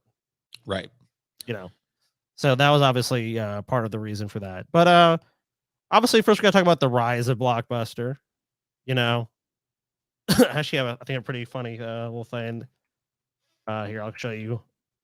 This is Blockbuster's. This is Blockbuster.com now. Yeah, pretty much. Yeah. Where am I going? What am I looking for? What's the deal? What is this? And that's all the site does. It's just a fucking little meme. It's a confused Vincent Vega meme. Like, oh, where am I going? Yep. So you can't do anything besides that. It's actually their first logo. I didn't know that. It looks they definitely changed it for the better. This is a little busy for a logo. The real superstore, 10,000 videos. So Blockbuster actually starts about the same time TJ was coming on the scene in life. 1985 to 1996 is called the David Cook era, and kind of the early growth. So Blockbuster beginnings can be traced back to another company, Cook Data Services, founded by David Cook in 1978. That company's primary goal was to supply software services to the oil and gas industry throughout Texas, which makes sense because if you know anything about those industries, they subcontract everything that's adjacent to what they do. Right. Which is like, directional drilling or whatever the fuck they're doing. But that didn't really work out. Of course, I mean, there's probably a lot of competitors for that stuff, and probably people not realizing that where the technology was going, kind of just like, we've always done it this way. Sandy Cook, David's wife, wanted to get into the video business, and her husband would soon study the industry and future prospects. Like, all right, what about this video stuff? Maybe. I don't really know. But using the profit he made from the sale of David P. Cook and Associates, the subsidiary of his company, he decides, you know what? I'm going to buy a video store franchise in Dallas, Texas. That was at the time was known as VideoWorks. Okay. But the problem was with VideoWorks was that they would not allow him to decorate the interior of a store with this blue and yellow design, which would basically become the Blockbuster's design later on because their colors are blue and yellow. Yeah. So he's like, you know what? You're not going to do it. Then see ya. I'm going to open my own fucking video store chain. Cause like at that time, I'm sure he probably just did it to learn the business. If we're being honest, like, how does this shit work? Yeah, I imagine so. Yeah. Like, how do I do this? And he's like, well, let me do what I want. Of course, they're going to be like, no, you're a franchise. He's like, well, I don't want to be part of your franchise. So 1985, Blockbuster Video Incorporated was founded. And when he then realized the potential in video rentals, Cook basically left the oil and gas industry. And he's like, no, I'm begin franchising Blockbuster because this is so easy. Like, obviously he gets into it and sees how just simple it is to do this stuff. And, normally I would show the image of the guy that started this huge chain, but I could not find him. Huh. He is he's unlike a lot of modern corporate founders, where it's like, yeah, fucking Bezos or Zuckerberg or Larry Page, Sergey Brin for Google, these guys where it's like, look at me, I'm the CEO, or I was the CEO, or, we're the bigwigs. Like, this guy kind of eschewed that. And he was, pretty like, I did find an interview with him in 2014, which he pretty much was like, yeah, I don't want to be that kind of CEO. I just want to make money. I want to be a businessman. I don't really care about any of that shit that goes along with it. Yeah, I mean, the whole like rock star businessman thing has really like taken root in the 2000s and shit. And, oh my God, yeah. I imagine a lot of business people were that way, more reclusive, and hey, I just want to spend the money, man. I'm not looking to be like a public figure.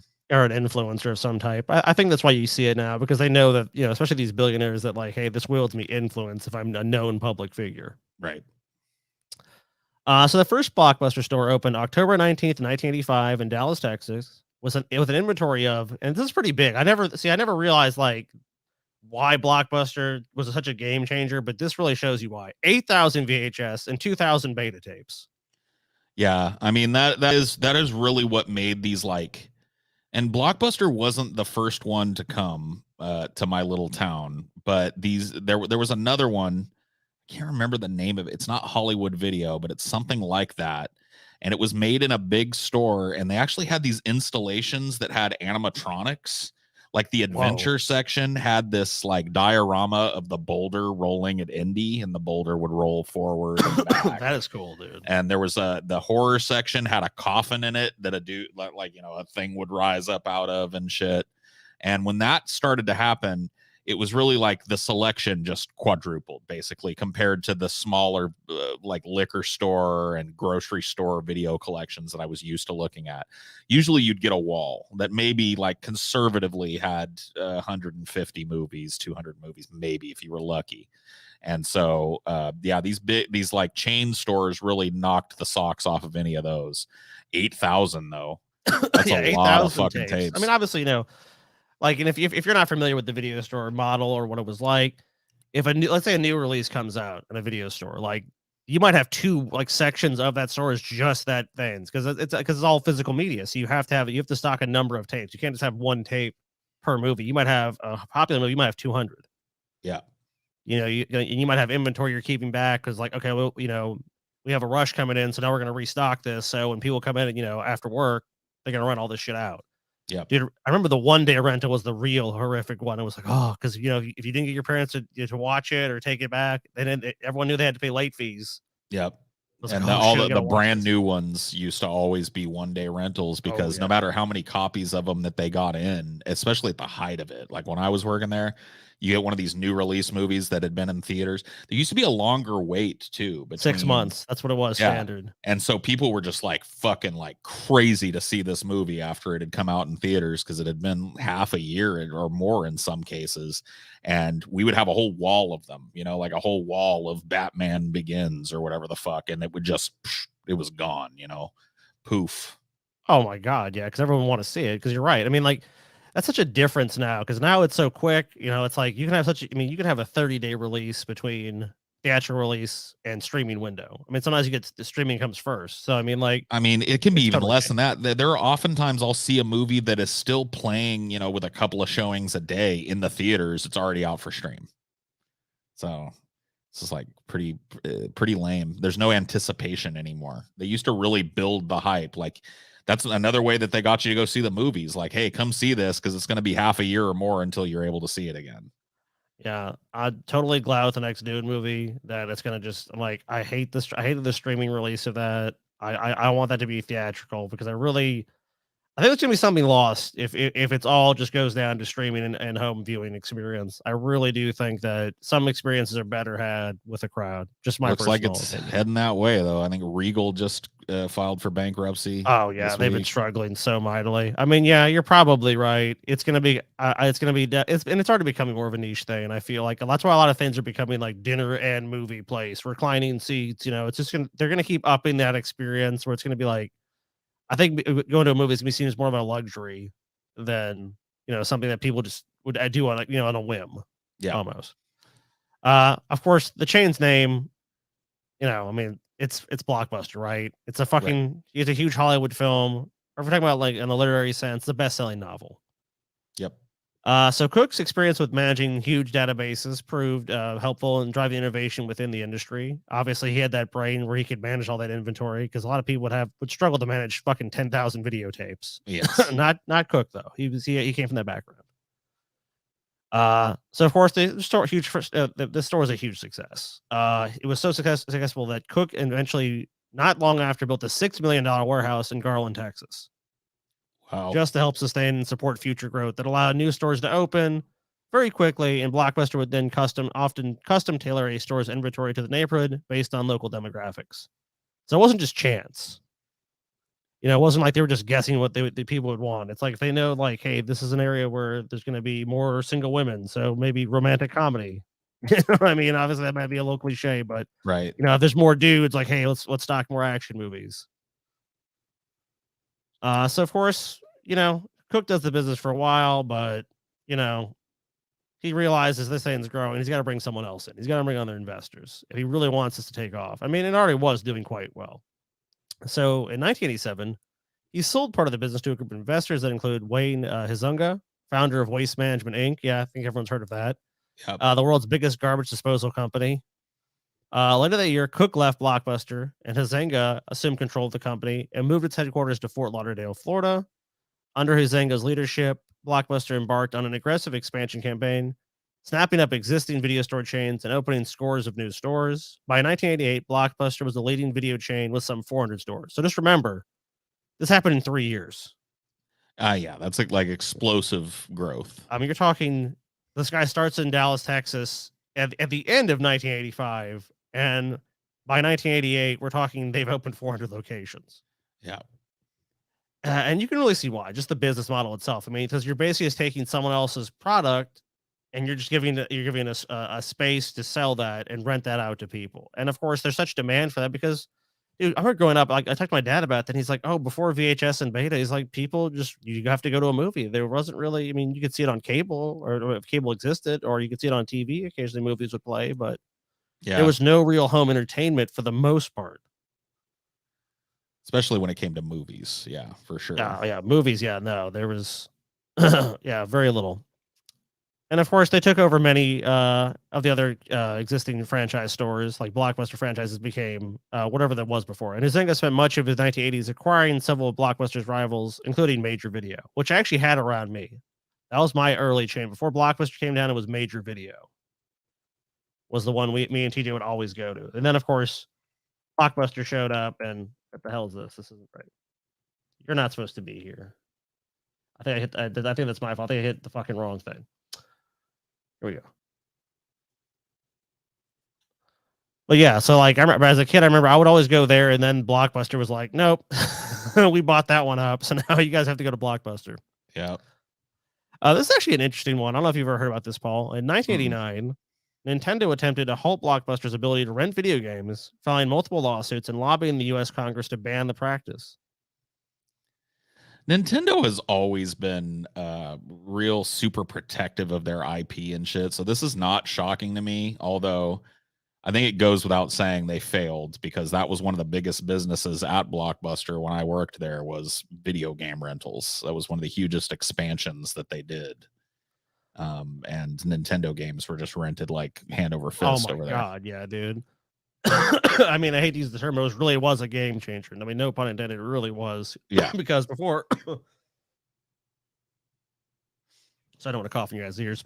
You know, you had to buy the game, and of course, that was obviously what factored in here with Nintendo. So, in America, in 1989, renting video games was considered differently, as copyright law of the United States did not have a specific clause to video game rentals. So in Japan, they had laws that were very favorable to companies like Nintendo, which is obviously where all these video games were being produced at the time. In the US, obviously, we don't have those same laws. The music industry was protected by the Rental Records Amendments Act, and music rentals were completely banned. Obviously, that's kind of changed. You know what I mean? Like, you know, they basically now license you to listen to music through paying an artist basically a pittance, unless you're a huge artist. And, you know, you get to listen to whatever catalog you want, let's say on Spotify or these other music services, or you pay a monthly fee and they get paid per, you know, download or per listen. Right. But then obviously at the time it was like, we're not renting out music. Like, fuck that. You gotta, you know, you gotta buy the fucking record. You gotta buy the single. Video and television movies were creating an extremely successful rental business. An annual revenue of 1988 was estimated to be over $5 billion, surpassing the box office revenue of $4.5 billion. So it just shows you very early on, like the minute people are like, I can do this at home, it was completely embraced. Oh yeah, for sure.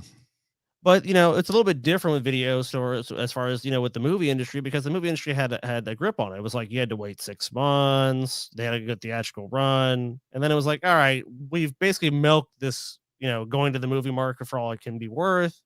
Now we'll let you guys rent this out. So they had a way of, they felt like protecting themselves. Whereas with games, that didn't really happen.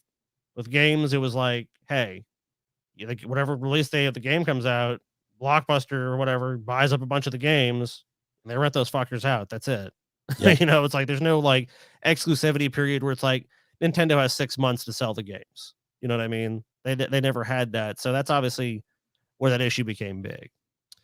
So of course, video stores sought to profit from the success of video games. I mean, why not? It's really popular, and created rental sections to rent out software and titles. There was a divided opinion about video game rental, especially between the general consumer and those in the industry. Howard Lincoln, who served at the time as the vice president of Nintendo America, went on record on David Shelf's book Game Over, how Nintendo zapped an American industry, captured your dollars, and enslaved your children. Whoa. I love the That's title. a pretty heavy title, man. Your children have been enslaved by these toys. Said video game rental was, quote, nothing less than commercial rape. The general customer saw many benefits of renting a video game or its software. The whole game, of course, cost a fair amount of money, and it gave people the opportunity to try a game before investing in it. Of course, Nintendo ultimately lost this battle, which definitely paved the way for future video game rental. I didn't pull too much about it because obviously, we have time limits on these shows. Sure. But the gist of it is they tried to get Congress to pass an act similar to what the recording industry had. That didn't work out. They were stripped from the bill. Then they sued Blockbuster. Ultimately didn't go anywhere, and ultimately ended up actually partnering Blockbuster, realizing like, hey, a lot of times when people rent these games, they end up buying them. Yeah, I mean, that's one of the things with Nintendo that I've always thought is interesting. It's almost like they want to shoot themselves in the foot because number one, Blockbuster isn't just creating, like making its own, like they're buying 50 copies of your game. Right. You know what I mean? So there's one. And two, they're exposing people to your game that maybe don't have the money to buy it outright right when it comes out and shit. So yeah, you got to imagine that like video game rentals probably sold more video games than any commercial that they've ever paid for. So it's like, it just seems like free advertising. But that's, once again, Nintendo has always been this way. They've always been super protective and litigious. Another thing was an issue with this specific case was the game manuals themselves, because those are actually copyrighted. I didn't realize that those are actually a copyrighted work. So really, yes, the manual you got. So because you probably have noticed that, because you rented movies, Paul. Sometimes a lot of times you wouldn't get the manual. And I always thought that was like, that's weird. Now, sometimes you did, but sometimes you didn't. And I realized what ended up happening is the manuals you would get would be third party, because otherwise they couldn't actually sell you that. They can't sell you the manual, which is part of the legal case. And that's why sometimes games like, they would come on the back of a game you'd rent. It'd be like, here's some basic instructions how to play the game. Like when I played Silent Hill, that's how it was. I didn't get the manual. It was like, it basically told you like, look, in the beginning, you kind of die on purpose. So when you go to Silent Hill and you die in the beginning, you're not actually losing the game, or that's what you're supposed to do. You can't actually stay alive. You actually have to die, which definitely helped me in that game when I first started playing it. Oh yeah, because you might that just was an issue. Turn it off, just like, man, what the fuck am I doing wrong? Yeah, I'm retarded. I can't fucking beat this game. Like I can't do it. I don't know what's going on. Let's see. All right, let's go on to our next one. Remember they used to sell a lot of strategy guides and shit at Blockbuster, God, probably for that reason as well. I mean, you used to be able to go in and get like there was a whole like cottage industry around helping people play video games before the internet. Tip lines like 1-800-Nintendo or whatever the fuck, and you that was a some big dork. Yeah. Well, that's because those games were made hard on purpose too. For them, they were basically made with that in mind. Like you'll have to buy a strategy guide, you'll have to buy this because, dude, Nintendo Power is what Nintendo wanted you to buy, man. They wanted you to subscribe to their magazine. Nintendo Power. Yeah. Now you're playing with power, dude. Like, oh, dude, TJ, that was like one of the only magazines like he ever subscribed to, and I remember like when it was like I think it was the 100th issue. I didn't even give a fuck about Nintendo Power either, but like I waited every day until they would deliver the mail. And TJ's like, no, I'm gonna read it before you. It's my magazine. I was like, nope, I'm gonna read it first. Every day I waited by the mailbox that month, and they handed me that magazine. I fucking ran inside, locked the door, and fucking read the whole thing. I'm like, here, TJ. He's like, what? Like it's a Nintendo Power 100th issue. Here you go. Yeah. God damn it, Scott. This is mine. Hey, like, you were willing to hustle for it, man. You were willing to actually go outside for it. So I was, dude. Well, I think it also helped that it was in the summertime. Oh yeah, well individuals with different situations call into there. Yeah. But yeah, I just remember that story of just like, and at the time I never thought about it. I always read the game tips, and I was like, why are these tips here? Like, and then obviously as I grew up, I kind of realized like, oh, it's because people would intentionally the developer would make it so difficult you would need this to beat the game. Yep. But by the early '90s, Blockbuster had launched its 1,000 store and expanded overseas markets. I mean, like they're like, look, this can go anywhere in the world. I mean, people want to watch this shit. They have VCRs. They can go to a Blockbuster. In '94, Viacom bought the video rental company for $8.4 billion. So in just 9 short years, go from some dude that's trying to hustle the oil and gas industry to Viacom now owns them. Yeah, that's a big deal. So when you worked there, you worked for Viacom, Paul. Yeah, I did. 5 years later, Viacom took Blockbuster public, and the number of stores reached 6,000 globally. God damn, dude. That's crazy expansion from 400 to 6,000. I mean, they're just like, it's meteoric. Ruh-roh. But the year you actually started Blockbuster, roughly around the time, another company was founded. Netflix. Oh Yeah. man, they really like did some logo work with this too, because this is pretty fucking ugly. Yeah, this is Reed Hastings, who started it. And actually his famous story, I mean, who knows if it's true or not. It's believable though. He said he founded Netflix because he did not want to pay the $40 fine he acquired at Blockbuster, which is totally believable because that happened to a lot of people. There was times, and this probably happened to you too, Paul. Maybe not. Maybe you were better returning your video rentals, but like me and TJ would try to go rent videos, and I'd have so many late fees that I have to pay off. I ended up leaving with nothing because I was like, "Oh, it's $30 in late fees." I'd pay them, and it's like I have no money left to rent. They're like, "Well, because you can go back next time and rent." Yeah, I mean, it was exorbitant. Some of them were just like people would rack up. Like when I worked there, my least favorite thing was when somebody would hand me their card and I'd scan the back of it, and like a fucking $50 late fee would show up because I knew I was going to catch hell for it. Like it was my fault that they didn't return the video. And everybody, when you confront them with a $50 late fee, I returned that. It's like, well, no, you didn't, because it wouldn't. We don't have it. So. Oh, dude, the excuse that always my dad always gave was, it's like, look, I left you the night return box. You didn't scan it. Yeah. It's just like, dude, that's one of the first things that we do in the morning is empty out the night return and fucking scan all the videos in. So I'll tell you what, I remember like a story about someone saying like, because they actually did that and Blockbuster was like, we never returned it. And then like, I guess it was years later, they cleaned it out in the video store. People actually ended up calling them like, I guess you weren't lying. They were like that shocked. They actually remembered the person. Like, I guess they probably were still regular there is why. And it was like, yeah, you actually did return that video. We actually just, it was like some slot and just got lodged in it just in such a way where you just couldn't see it. You know what I mean? Yeah. It was like, fuck, dude. So, what occasionally happened where someone was like, I did return it. Like, and of course, Paul, you worked in that industry. So you're just like, whatever. Yeah, sure you did. Yeah. Like, tell me another one. You and everybody else. Of course.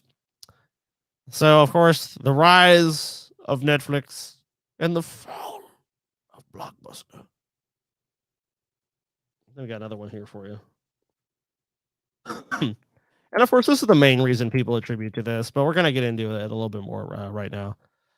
So, of course, Blockbuster was known for charging customers a fee every day. They were late returning a movie rental. In fact, Blockbuster made, and this has shocked me, Paul, $800 million in late fees, or 16% of its revenue was late fees. Oh yeah, they were really like, you could get like a shift supervisor or something to override late fees, but that was only supposed to be done in the most extreme circumstances. Like you were basically a collection agent working the counter at a fucking Blockbuster, because so many people would come in and they had 2 days late, 3 days late. So it was like an extra tax that you got to add on to whatever they were renting that day. So yeah, I mean, it was, the time they would do it that I remember, it's like if you were gonna, like, if someone came in, they were gonna like give them a ton of business. Like, yeah, I'm gonna buy like a bunch of these overpriced snacks. I'm gonna rent like 7 fucking movies. I'm gonna buy 2 movies. If what they would do is, like, if somebody made a stink about it, you went and got your shift supervisor. The supervisor would come and look at their whole account, and if they were a person that was in there 3 times a week renting movies, they would kick out the late fee. But the occasional person, you were fucked, no. man.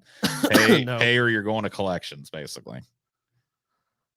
Yeah, but of course, but that's the apocryphal story of why, hey, Netflix even became a company to begin with. It's like, oh, I'm tired of these fucking late fees. I'm so sick of these goddamn late fees. And of course, Netflix started with a different model, which was you go on their website, you basically pick the movies you want, and they mail the DVD or they mail the movie to you.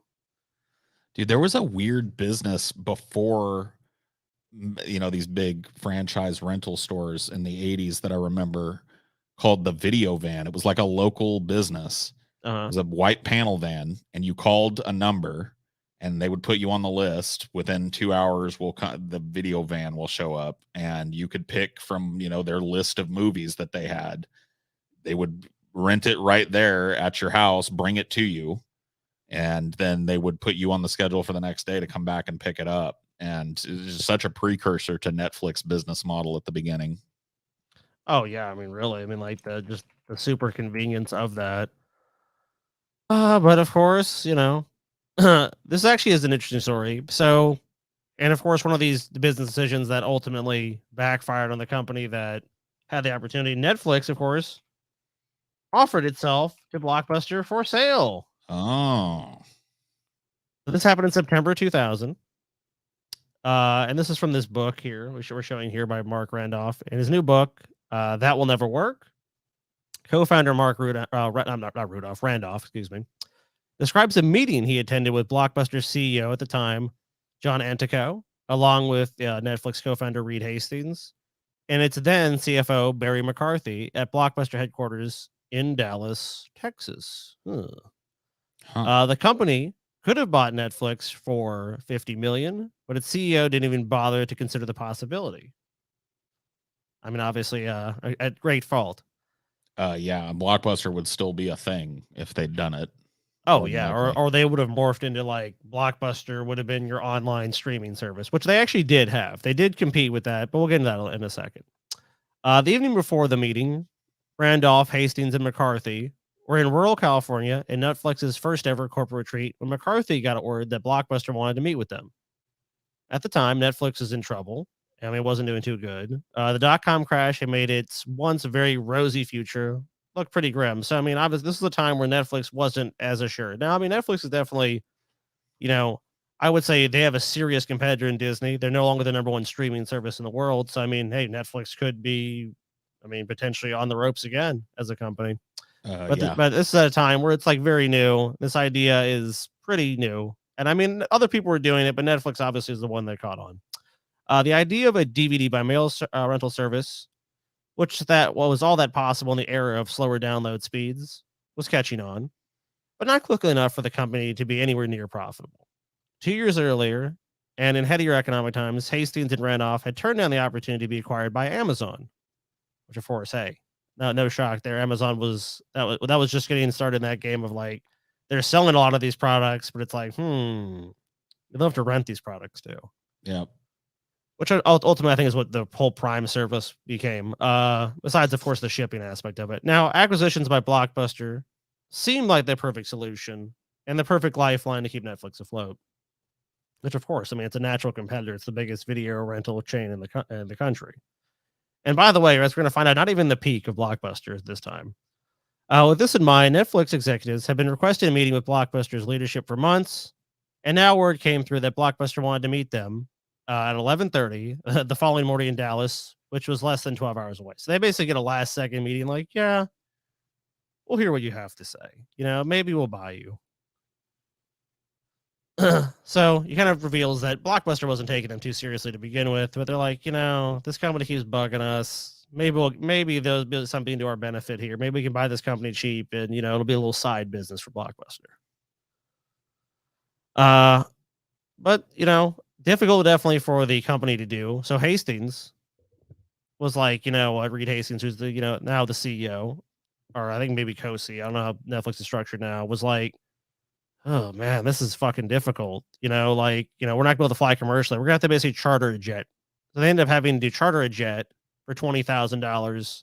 And of course, the CFO is like, what the hell? This company's already losing money. It's not profitable. And Hastings responded like this: "We've waited months to get this meeting. We're on track to lose at least 50 million this year. Whether we pull this off or not, another 20 grand won't make a difference." And of course, True. that's pretty logical. It's like, look, I mean, at this point, they're seeing Blockbuster as this lifeline. Like, maybe this can, like, we save the business. Like, we'll basically run this aspect of their business, which they're not really exploiting right now, and they could be. And of course, we'll have the backing of a huge multi-billion-dollar corporation. So at Blockbuster's Dallas headquarters, everything seemed, designed to impress, dressed to impress, the visitors with the company's wealth and power, from the building, which Randolph described as an unbroken cube of steel and glass, to the loafers run by CEO John Antico. His loafers probably cost more than my car, Randolph writes. So of course, like, they're dressed very richly. You can tell this is a company that's on the up and up. Yeah. Antico, of course, had every reason to treat himself to that luxury footwear. He arrived at Blockbuster 2 years earlier when the once successful company was on a slide due to some poor business decisions, such as trying to sell apparel. And doing research, I mean, it's obviously a lot of this had to be cut. Blockbuster tried a bunch of shit. Like, they tried, like, live in-person entertainment experiences. They ran the gamut of shit. They're like, what can we do? So he not only turned Blockbuster's fortunes round, he led it through a successful IPO that had raised $465 million the previous year, that's a big deal for any company. When you go public, that's a huge deal. Yeah. I'm sure that he was feeling self-assured, Randolph writes. He was ready to hear us out, but what we said better be good. So Hastings quickly ran over Blockbuster's strengths and then noted that there were areas that it could benefit from Netflix's market position and expertise. We should join forces, he said. We will run the online part of the combined business. You will focus on the stores. We will find the synergies that come from the combination. And it will truly be a case of a whole being greater than the sum of its parts. Antico's response was, that .com hysteria is completely overblown. This internet thing's never gonna catch on. Yeah, you essentially kids. that. It's just like, oh man, how wrong has somebody in history ever been? You know what I mean? Ugh. Yeah, of course, Netflix would go on to be a company worth hundreds of billions of dollars. So short-sighted, but at the time, of course, outmoded thinking. So Blockbuster General Counsel Ed Stead then explained how the business models of Netflix and just about every other line in business were not sustainable. It would never make money. The Netflix execs debated this point with him for a while, and then of course he cut to the chase. If we were to buy you, what were you thinking? I mean, a number. 50 million, Hastings said. So they had the money to do this. And they basically off the cuff asked, like, how much is this going to cost? Like, yeah, we'll sell for 50 million. It's like they probably couldn't even have got a better deal than that if they truly had wanted the deal. Probably, yeah, you'd imagine. I mean, this is just just I'm sure the Netflix, to Reed Hastings, he's thinking like, well, this is like our opening offer. Like, what do you want? All right, we can give you 30, 35, 37. Okay, we'll buy you for 37 million. Right. But of course, that wasn't what ended up happening. Randolph writes that he'd been closely watching Antico during this conversation. Throughout, the Blockbuster CEO appeared as a polished professional, leaning in, nodding, and giving every indication of someone who was listening very attentively. Now Randolph observed as an odd expression crossed Antico's face, turning up at the corners of his mouth. It lasted only a moment, he writes, but as soon as I saw it, I know what was happening. John Antico was struggling not to laugh. So basically, like, we want 50 million. He's like, oh, yeah, okay. Damn. Needless to say, Blockbuster did not accept Netflix's offer or make a serious counteroffer. The meeting went downhill pretty quickly after that. It was a long, quiet ride back to the airport. A Newsweek piece about how the internet's just a passing fad. Oh yeah, dude. People were very, very boomerish on the internet when it started to go, because for a long time it was that. It was like something that only nerds and people that used it for their business had. And there were just a lot of people that did not see the future promise of this. Apparently the CEO of Blockbuster being one of them. I mean, who's fucking holding back the giggles now?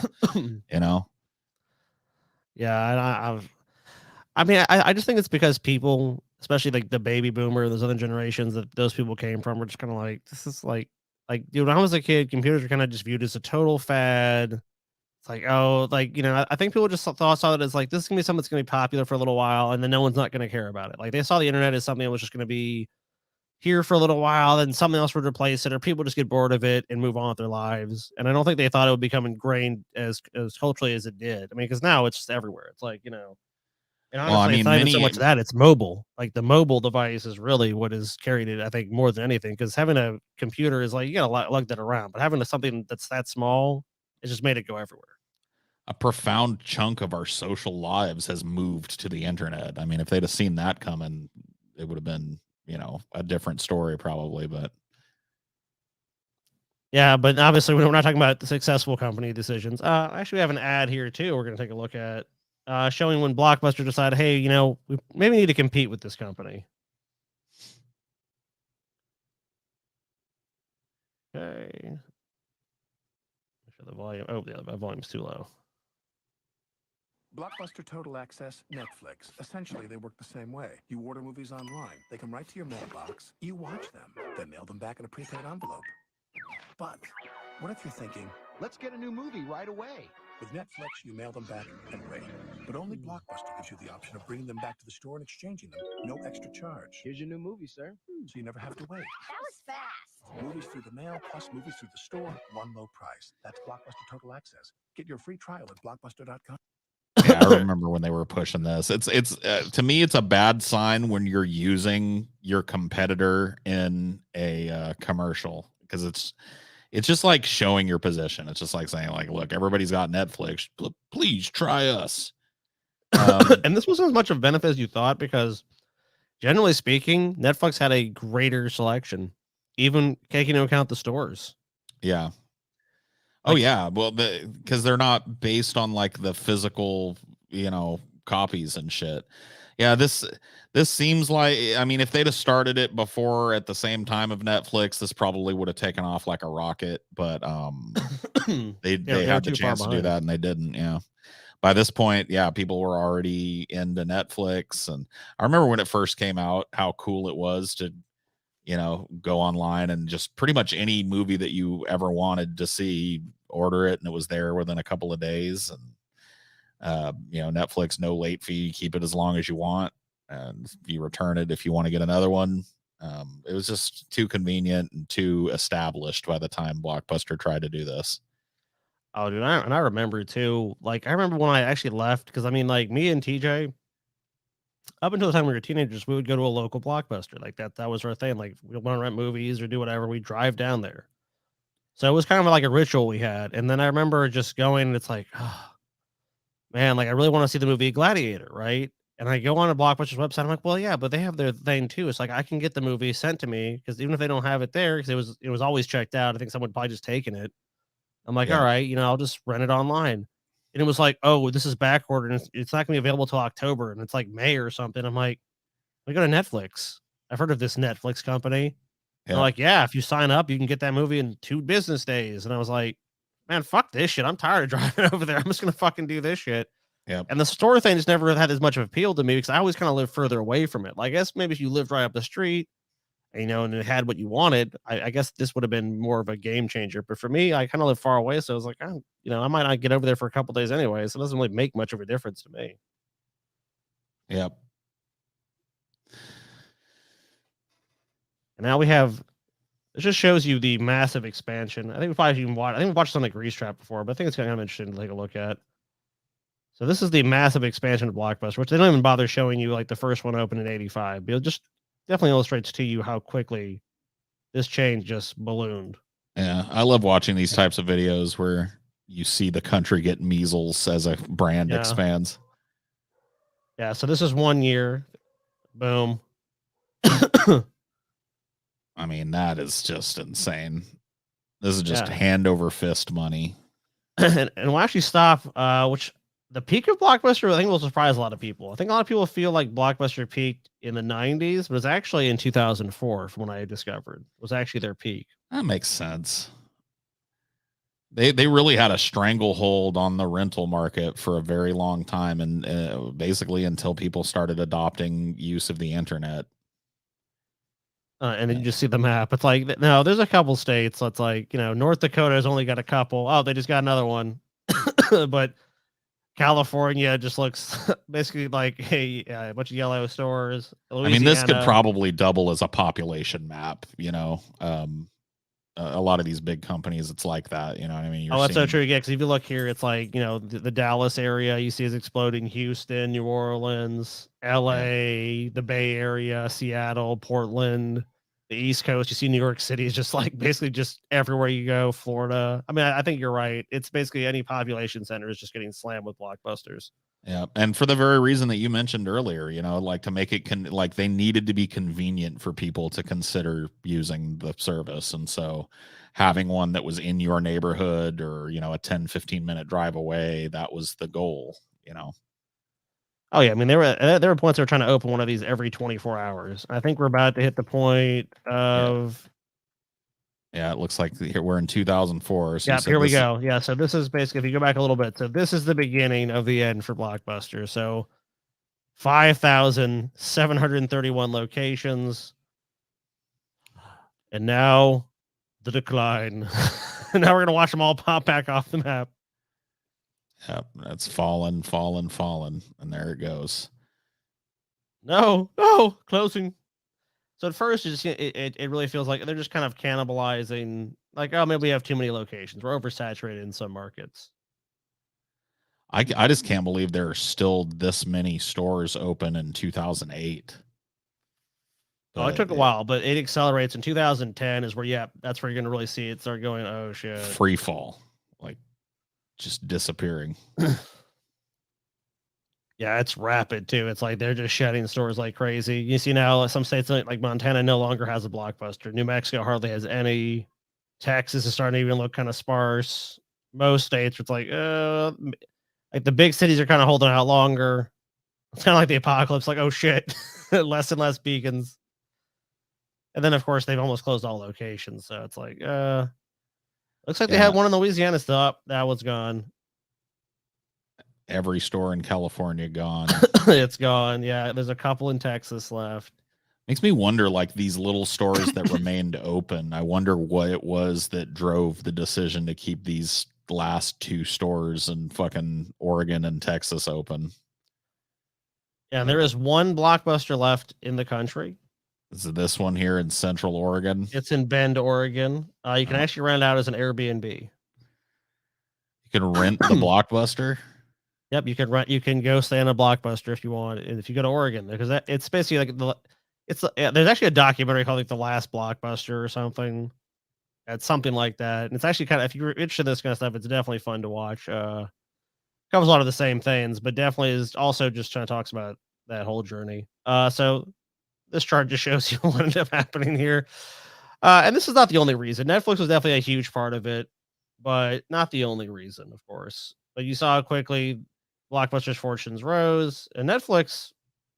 Really, as impressive as Blockbuster is, I would say Netflix is probably more impressive if you look at its overall growth. If you just look at, this chart just kind of illustrates that to you.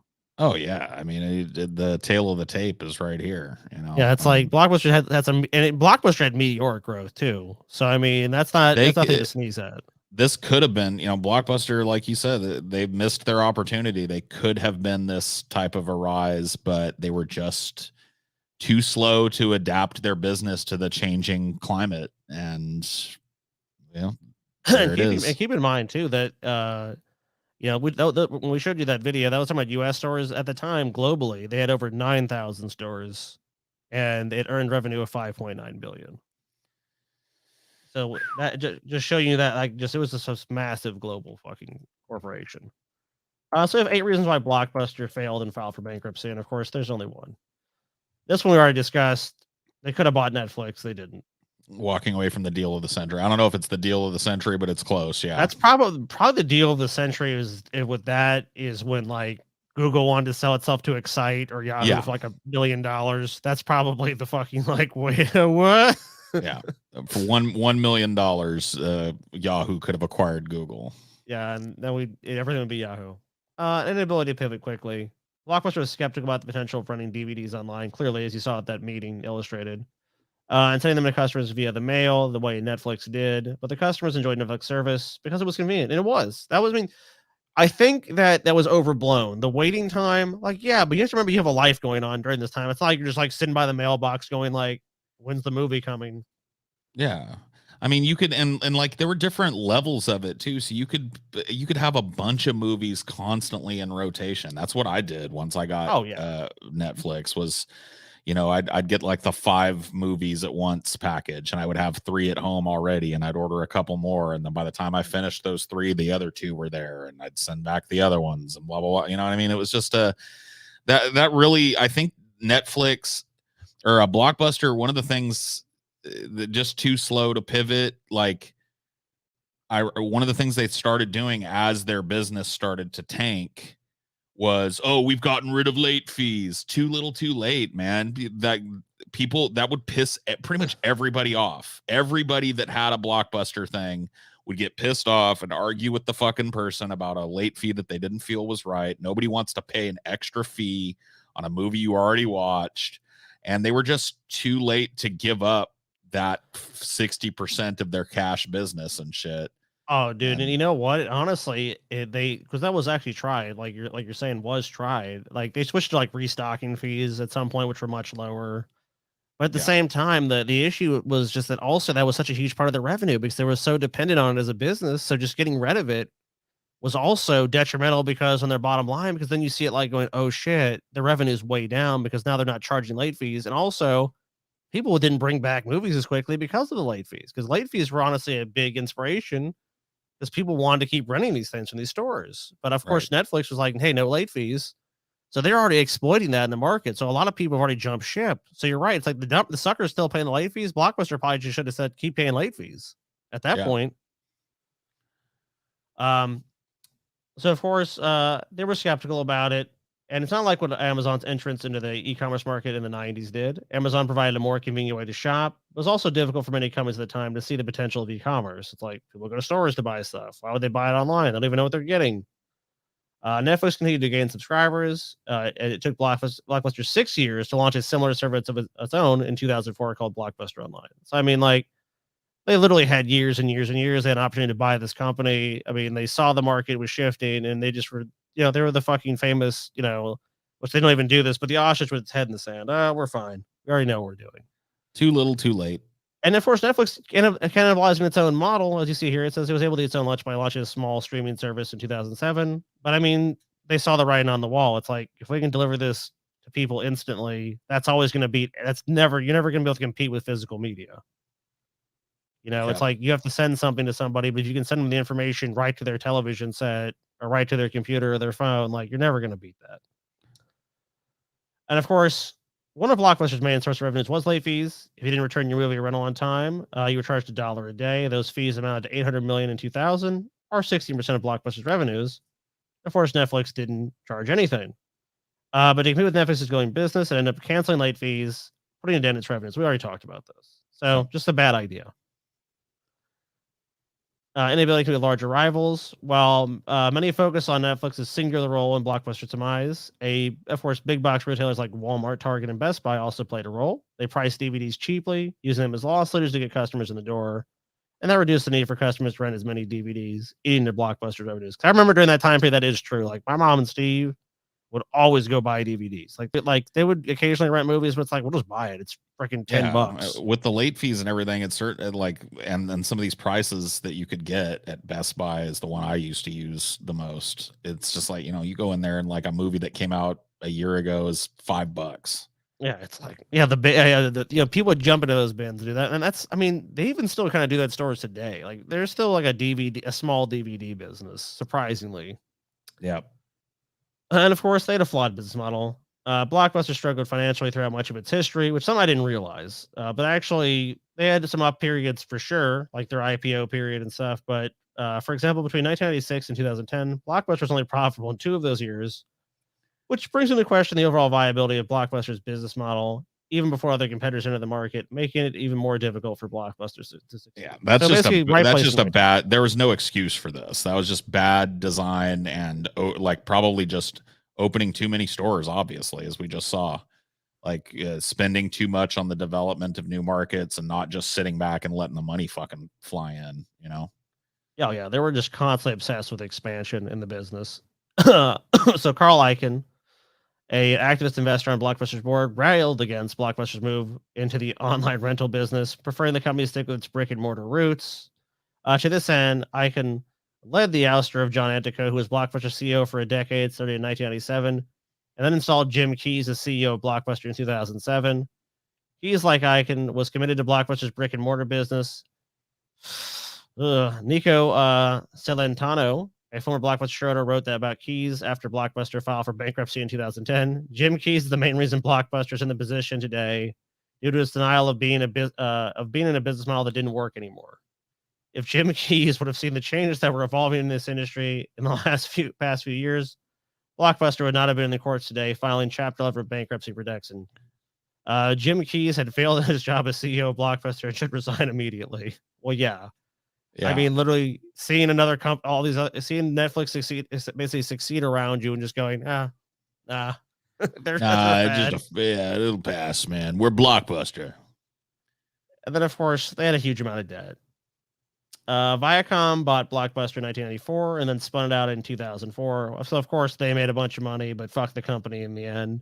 As part of the deal, Blockbuster had to pay a $5 per share dividend, which caused Blockbuster to take out a $905 million loan to pay for the dividend. That just sounds like corporate America scamming another corporation. Yep. By the time Blockbuster filed for bankruptcy in 2010, it had $1 billion in debt. If it hadn't been for the debt, they could have killed us, said Hastings. So, I mean, it's true. It's like, but yet again, greed got in the way of it. And, of course, I kind of pulled this because people just always say, oh, it's Netflix that killed it. And Netflix definitely was a big part of it. Obviously, they had the fresh business model. They saw that streaming was going to become what it was going to become. And I remember streaming, like, the first time I actually streamed something was the show Death Note. Not to be like a fucking weeb or anything, but it was like, because I was so tired of buying any anime I watched, I was always having to buy all these DVDs, and they were so expensive. It was like $30 a DVD. They didn't want you to buy fucking this whole set of like 15 DVDs. You're in it's like $400 or $500. And it's like, I can stream this shit for like $1.99 or $2 an episode. It's just a no fucking brainer at that point. Why wouldn't you? Yeah, it makes no fucking sense. I still buy DVDs 9 times out of 10. They're so cheap. Well, yeah, I mean, because you can't have the huge markup you used to. Oh no, man. I loved Toys R Us when I was a kid. Moving on to Toys R Us, dude. Toys R Us was like, it was almost like getting to go to like Disneyland. Oh, fuck yeah, dude. Your parents would not take you in there unless it was your birthday or they were planning on buying you something, and you would beg and beg and beg. And maybe twice a year, I'd get to go run around in the Toys R Us. I definitely got to go more than that, but I wouldn't always get like a big ass toy or something. It was always more like tempered expectations if we went, where it's like, because we don't want to see the new toys. My mom be like, okay, you can go in here, but don't expect to be getting some massive castle toy or some shit like that. It's like, all right. Yep. I'm sure I end up conning my mom into something though, generally. Dude, I still remember the song, I don't want to grow up. I'm a Toys R Us kid. There's a million toys at Toys R Us that I can play with. There's bikes and trains and video games. It's the biggest toy store there is. I don't want to grow up, because if I did, I couldn't be a Toys R Us kid. I mean, come on. It's stuck in there. And obviously the toy industry itself does a huge amount of advertising. And I mean, honestly, this is one of the few stores that I feel like it really is missing, because if you go to big box stores like Target or Walmart, the toy sections are a fucking joke compared to what Toys R Us was. Oh yeah, this one I don't know for sure, but I gotta imagine like maybe some of the same problems existed, just the inability to kind of change with the times and the hubris of being such a big company at some point. Because yeah, you really even with online stuff, like a fully stocked Toys R Us had crazy stuff from all over the world. There was no better place to go to see weird toys and rare toys and like shit from fucking like imported toys. So there's really no excuse for this company going completely belly up like it did, in my opinion. Yeah, I mean, if there's ever a chain that I wish could come back, this is probably one of them. Like, and there's not many, because I mean, like, as much as I say shit about Blockbuster, like, I'm not fucking having please bring Blockbuster back. Now, I wouldn't be opposed to a physical media type store, but Blockbuster itself, no, not that business model. but something like it, I think I could actually stand, but not that. But this is one of those stores where I think a lot of people feel that way about it too. Because I mean, so many people just had such great memories of going to a place like this because there's just a million fucking toys there. Like, it really was. Yeah, there was. If you never went to one of these stores, like you, especially as a kid, it's a life experience that I don't know. I just don't feel like you could ever be fulfilled at this point. So it was 1948, and Charles Lazarus had a fucking hunch.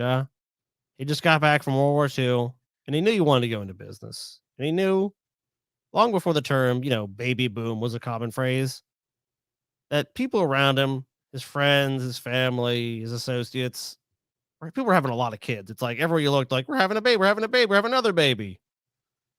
The boom, the baby Yeah, it was boom. the boom, 1946 to 1964, the baby boom. Everyone I talked to said they were going to go home, get married, have children, and live the American dream. He told Entrepreneur in 2008. This is Charles Lazarus. I decided that I would open a store in my father's bicycle repair shop. But instead of selling bikes, I would sell cribs, carriages, strollers, high chairs, everything for the baby.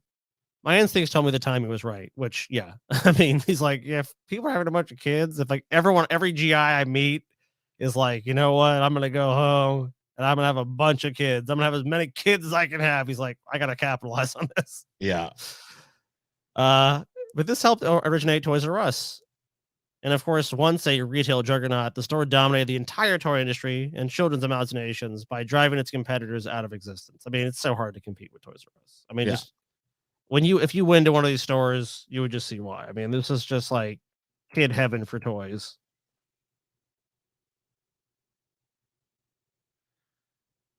Lame, dude. Bargain. Yeah, not as cool. Nope. Definitely not as cool as Toys R Us would become. So Lazarus opened his first store, Children's Bargain Town in Washington, D.C. in 1948, specializing in baby goods. It only began selling toys once Lazarus realized customers didn't come back for more strollers, high chairs, and other baby goods with their second child. He's like, oh shit, I sold it to you once. You're just gonna be like, good enough. They're just reusing it. So he's like, maybe I'll start off selling a few inexpensive toys. And then he added them to his inventory as they proved popular. He's like, wait a minute. Hey, they don't come back for the strollers and the cribs and all that shit, but you know what they do come back for? These fucking little toys. Like, they're going to come back for that. Boom. Man, just the look of this store was a huge part of the draw. It looked like a party going on in there. It looked like a fantasy land you were going into. The rainbow, all the Toys R Us's looked something like this when I was a kid. They had that rainbow frontage, the picture of the giraffe. They just did such a good job of marketing this as like a destination, for kids. Because there were times my mom would take me in there and she'd say, I'm not buying you anything. And she wouldn't. But I would run around in that store for an hour. You know what I mean? Just looking at stuff. Oh, and there's so many. There's like, there's toys you can play with. There's such, and like, dude, honestly, that'd just be so perfect. Because if you want to know what your kids wanted, it's like they run around there for an hour. Like your mom knew, like, okay, let's make the Christmas list. You know what I mean? Yeah, dude. I remember the first time I figured out that the Sega Genesis was dead was going to a Toys R Us, and I saw the then brand new Super Nintendo playing Super Mario World.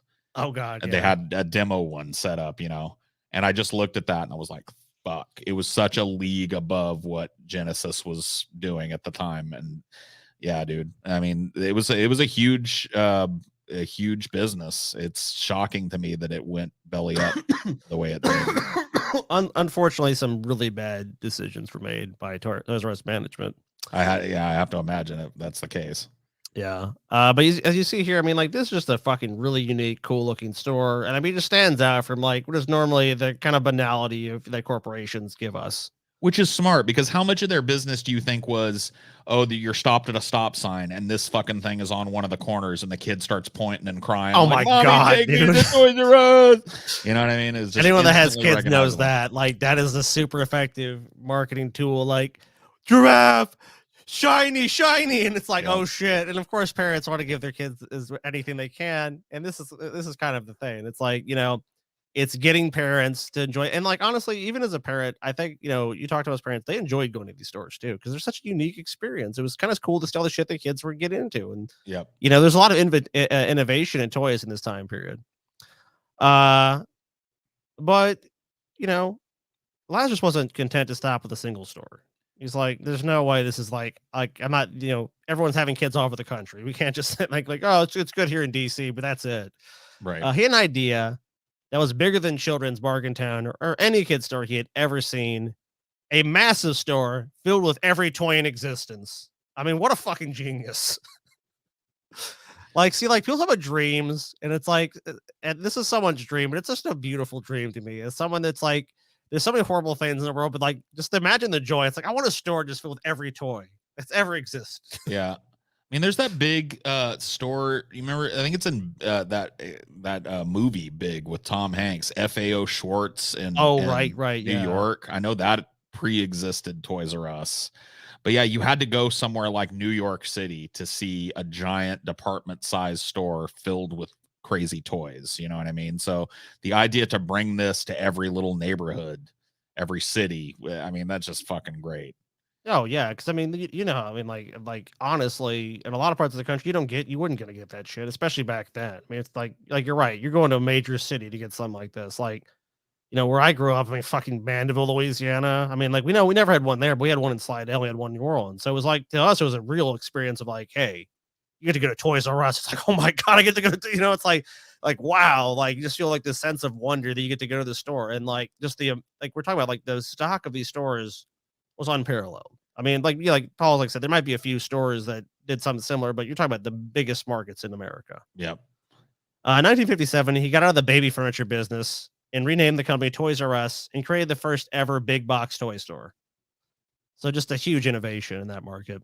Yep. The new megastore took a supermarket style approach to toy selling, which distinguished it from other toy stores in existence. Most toy stores were small and family run and only carried a limited line of products. Lazarus's store, on the other hand, were in orders of magnitude larger than their competitors and also presented a smorgasbord of thousands of different toys. So it's like any sort of toy you could be interested in, or maybe didn't even know existed, you're going to be exposed to. Yep. Big box stores like Toys R Us astonished the era's consumers, of course. I mean, like going from like, a little small toy shop with a limited selection to just like shelves filled with everything you can imagine. If you were lucky, you had a ahead. little.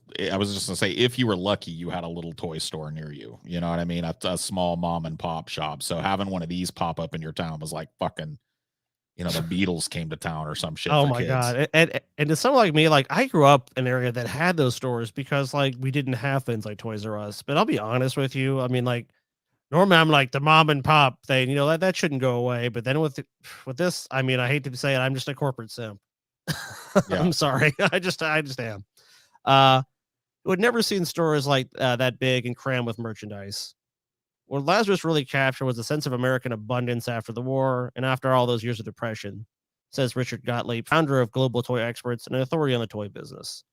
Gottlieb sees Lazarus as a bigger part of the wave of entrepreneurship that took hold in post-war years. The modern American toy industry was really created by Jewish soldiers coming back from the war, he says. Other Jewish industry superstars included Isaac Heller, who converted military surplus into toys for boys in the 1950s, Elliot Handler, the founder of Mattel, and Milton Levine, the creator of the popular Milton's Ant Farm, which was a hit with kids during the 50s and 60s. So, gotta thank the Jews. They did a lot of the toy industry. Appreciate it, Jews. Thanks. I do. Yeah. I'm like, damn, I didn't realize what a contribution Jewish Americans made to the toy industry, but a huge one. Lazarus' idea was deceptively simple: build a supermarket for toys. He's like, we have this for other shit. Why not for this? Makes sense. Go ahead. I was just gonna say it makes sense. Oh yeah. While other toy shops had display cases and decorative interiors, Toys R Us had concrete or tile floors, better for the bottom line, and rows of toys laid out next to each other, grocery store style. The store's bare bones appearance didn't seem to matter to consumers. They were entranced by the toys. It's like, yeah, I mean, they just realized like no one gives a fuck about anything else in the store. It's like they made the outside look cool, but inside, yeah, it was very much like going to a Walmart or a Target, but just had toys. Yep. So yeah, we're next image here. Mr. Potato Head. Oh man, that looks evil. Oh yeah, it does.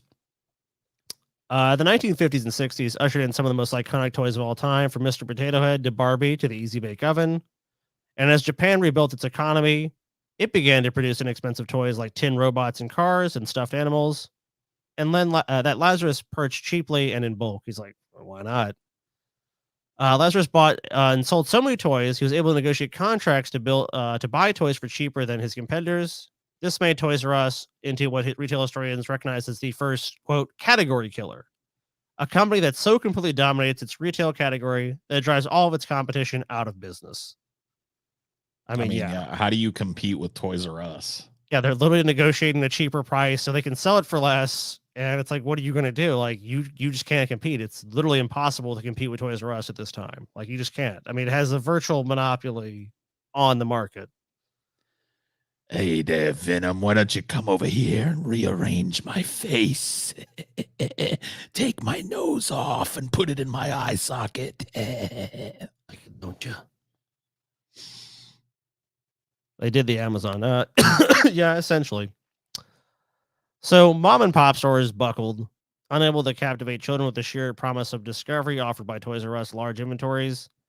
And department stores, which once had heavily relied on seasonal toy sales, soon realized that Toys R Us had created a year-round demand they weren't able to service effectively. So even the big retailers are like, fuck, what can we do?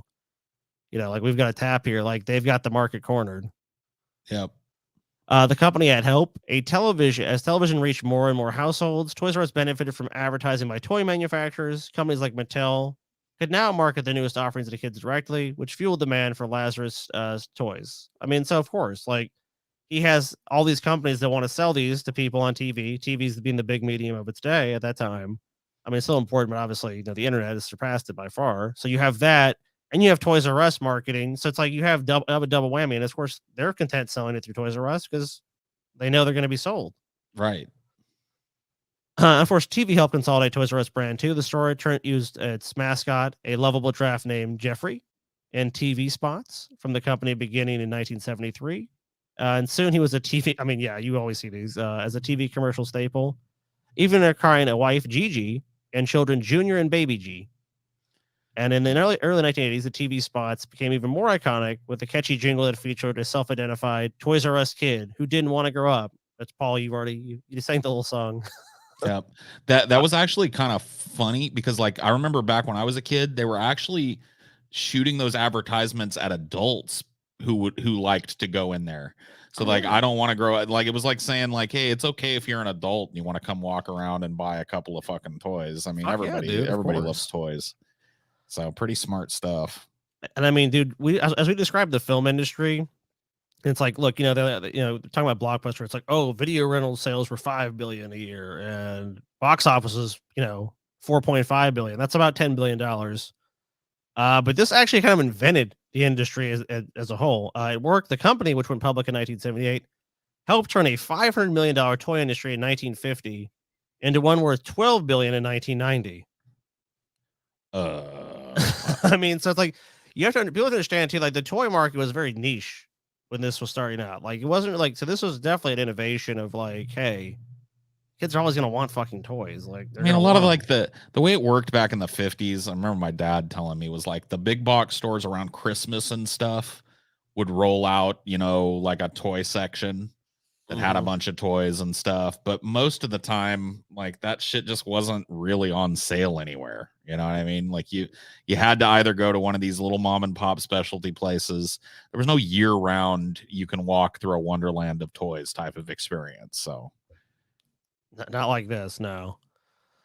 And although parents eventually grew concerned about overloading their children with toys, Gottlieb says the oversaturation was never a Toys R Us challenge, which I kind of thought was surprising too. It's like, I mean, you're talking about an industry going that fast, and it's like, yeah, eventually you're gonna think like, hey, the kids got too many toys, right?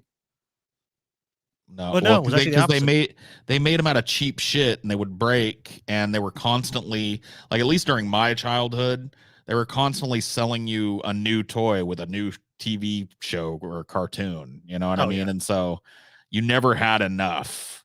I must have had, like, especially when both my parents, were union members and shit. I mean, I look back at my Christmases and stuff, and I must have had more toys than the next fucking, 250 poor kids. Yeah. Oh just, my God. Yeah. just absurd. You know what I mean? Like you couldn't even play with them all. You had them, so many of them. Oh, I think that happens to a lot of kids now, but yeah, I mean, definitely, especially back then. Yeah. So in fact, it's only when the stores began to fail is when it cut back the dizzying number of toys it carried. Why would you do that, man? Mhm. Why? See, that's such a it's such a fucking boner of a decision. Like, what's our business model? We've got more toys than anybody else. We are the toy space. We've got toys that you don't even know about. We've got the hugest selection of toys on the planet. Yeah, You know what? video Let's games, scale yeah, it back everything. and put fewer toys. Like, what? Ugh. And and that's built on us like about video games. Is video games back in the day were considered toys. People describe that if you watch like the '80s, like videos from talking about video games in the '80s and consoles, like these are the newest toy. So like that's a lot of places people got introduced to gaming, which is now like a fucking what $10-15 billion a year industry. It's a huge industry. It might even be more of that. Might be probably way undershooting it. Yep. But in 1994, Charles Lazarus stepped down as the company's CEO after nearly half a century of selling toys to enraptured children. And of course, Toys R Us faced other challenges over the years, like the rise of e-commerce, changing toy tastes, transfer to private hands in 2005, and a leverage buyout that's failed spectacularly. The stores themselves became increasingly dated, so it's like the problem started to rack up. Toys R Us just made bad deal after bad deal, essentially. And of course, when you have someone that has a vision, and obviously Charles Lazarus had the vision for this place, and he had the love for it and this passion for this, and you have other people take that over. They really just can't bring that.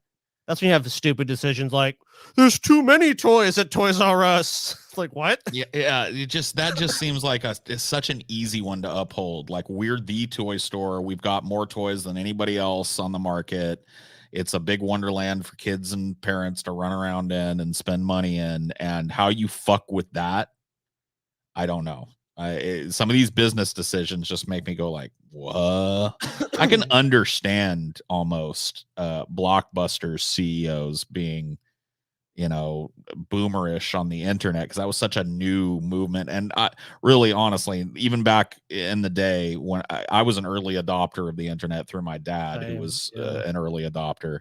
And even back then, I looked at it like, this is going to be a niche thing forever. This is going to be something that nerds have, you know what I mean?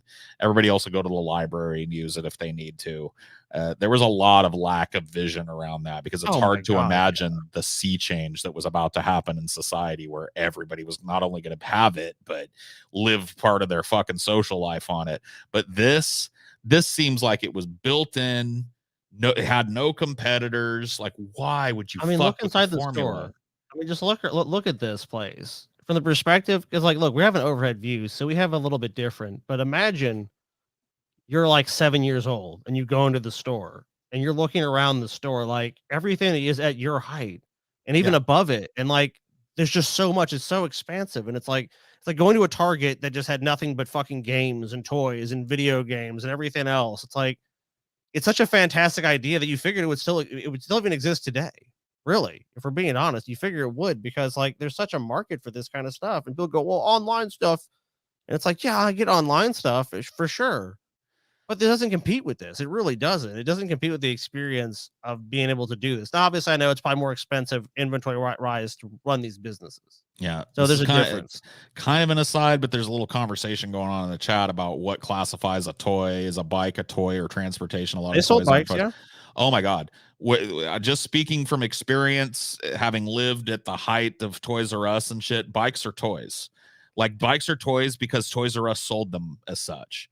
Like, having sporting equipment, being able to go outside, skateboards, roller skates, and then eventually roller blades, scooters, tricycles. Absolutely, they were toys. And they were some of the most popular toys when I was a kid. Oh, yeah. Well, anything like that you can think of. This company wasn't sitting back, especially in its heyday, and going, oh, no one's going to want to fucking buy a scooter from Toys R Us. So it was like, yeah, sell it. Like, they had such a wide array, and that was such a strength of this the business model they had, was that they just had it, and I think, like, people compare that to online. Well, you can get so much stuff online, but it's like, yeah, but there's a difference about going and discovering something, and I feel like that's like so difficult now. It's like, that's why, like, there's a kind of like a review and online sort of like thing that almost curates that for people. Like, these are the hot toys. Let me tell you about all these toys. You know, Yep. that's why social media plays such a big part in that stuff now, because I think it's just that you go to the internet and it's like, what's the latest toy? What's the hottest toy?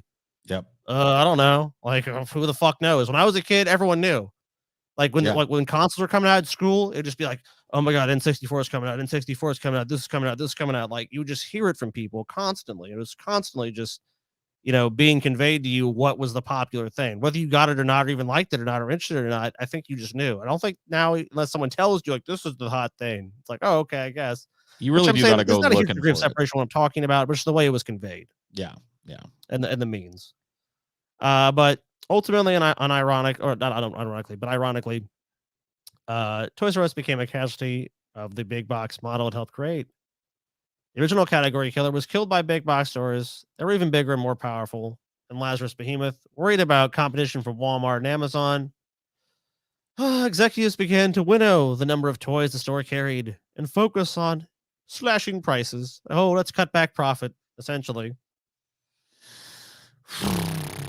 Toys R Us. But as it dialed back its offerings, Did any of these CEOs ever go walk down the beleaguered, shitty, depressing toy aisle in a Walmart?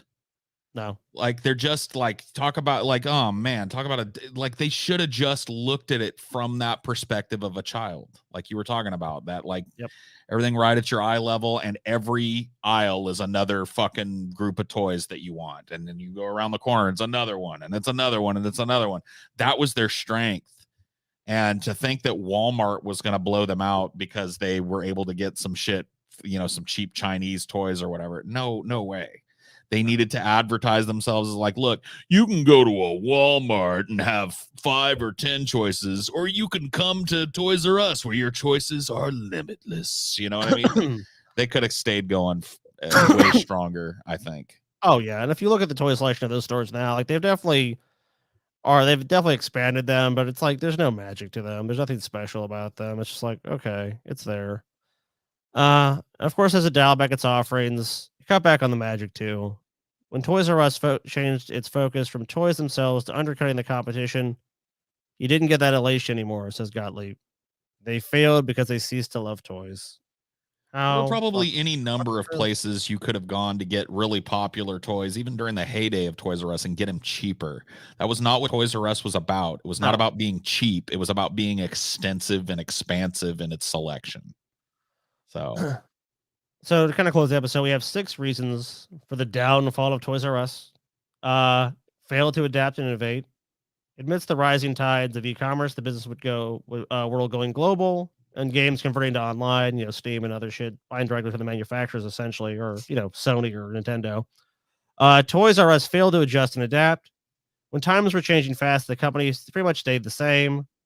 When big is synonymous to slow or little or no change, being a big is a disadvantage in the business environment. Yeah, obviously, when you're so big, it's hard to change that ship. It's hard to steer a large ship, much like this. It's hard to steer a large company that for so long has relied on brick and mortar to be its primary sales tool. So, of course, it failed to adapt to what it needed to do. But honestly, Amazon plays a huge role, of course.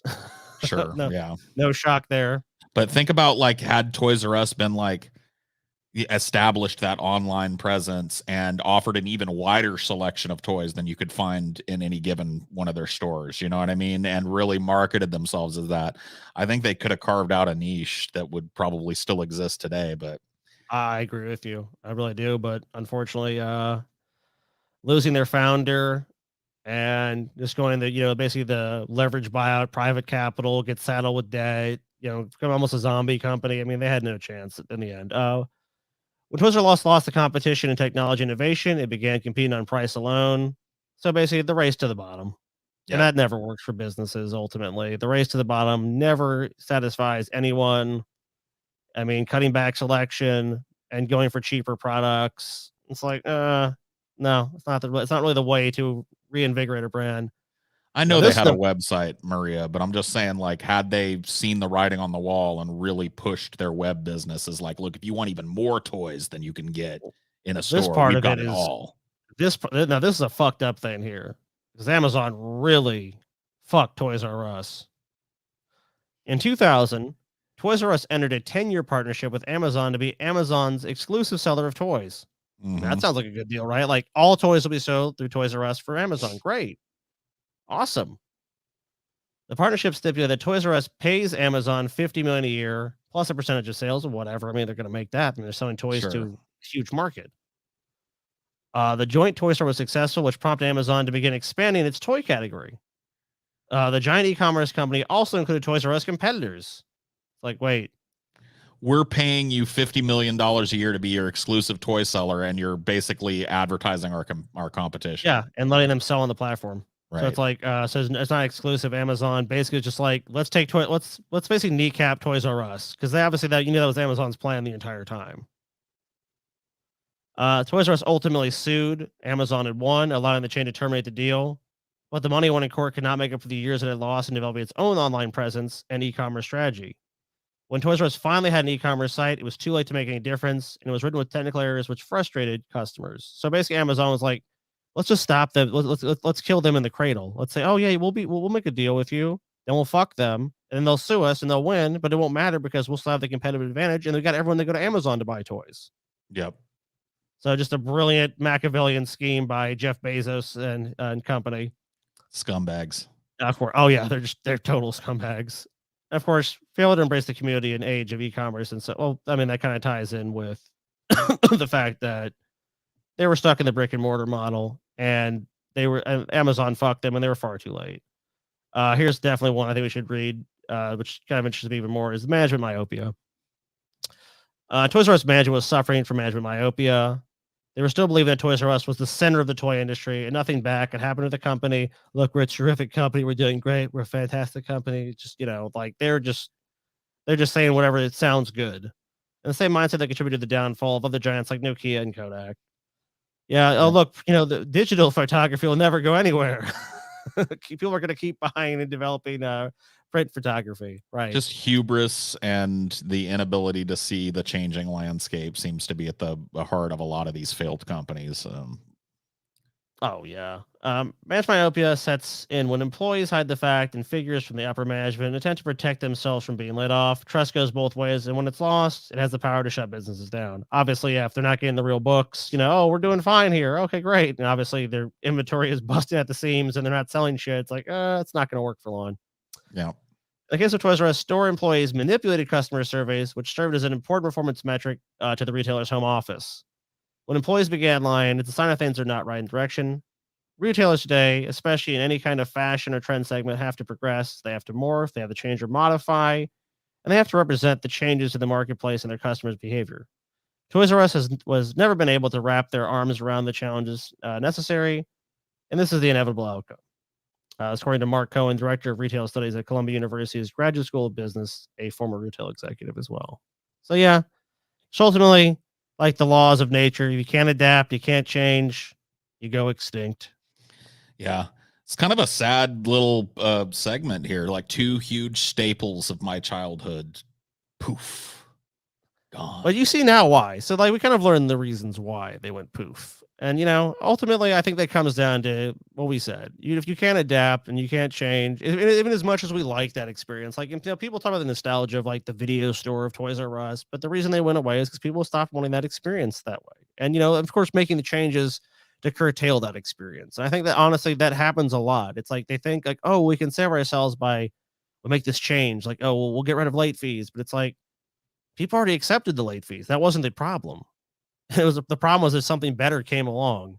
Yep. In the case of Toys R Us, having every toy at your fingertip, as much as we want to say, oh, I love Toys R Us, having to go somewhere is always going to be trumped by the laziest of things. If I can get it here, or I can get it here on my computer, well, we know most times we're going to go, fuck it, I'm just going to do it. It's just easier. It's more convenient. And, principle of least action, the less you have to do something, you're probably going to do it.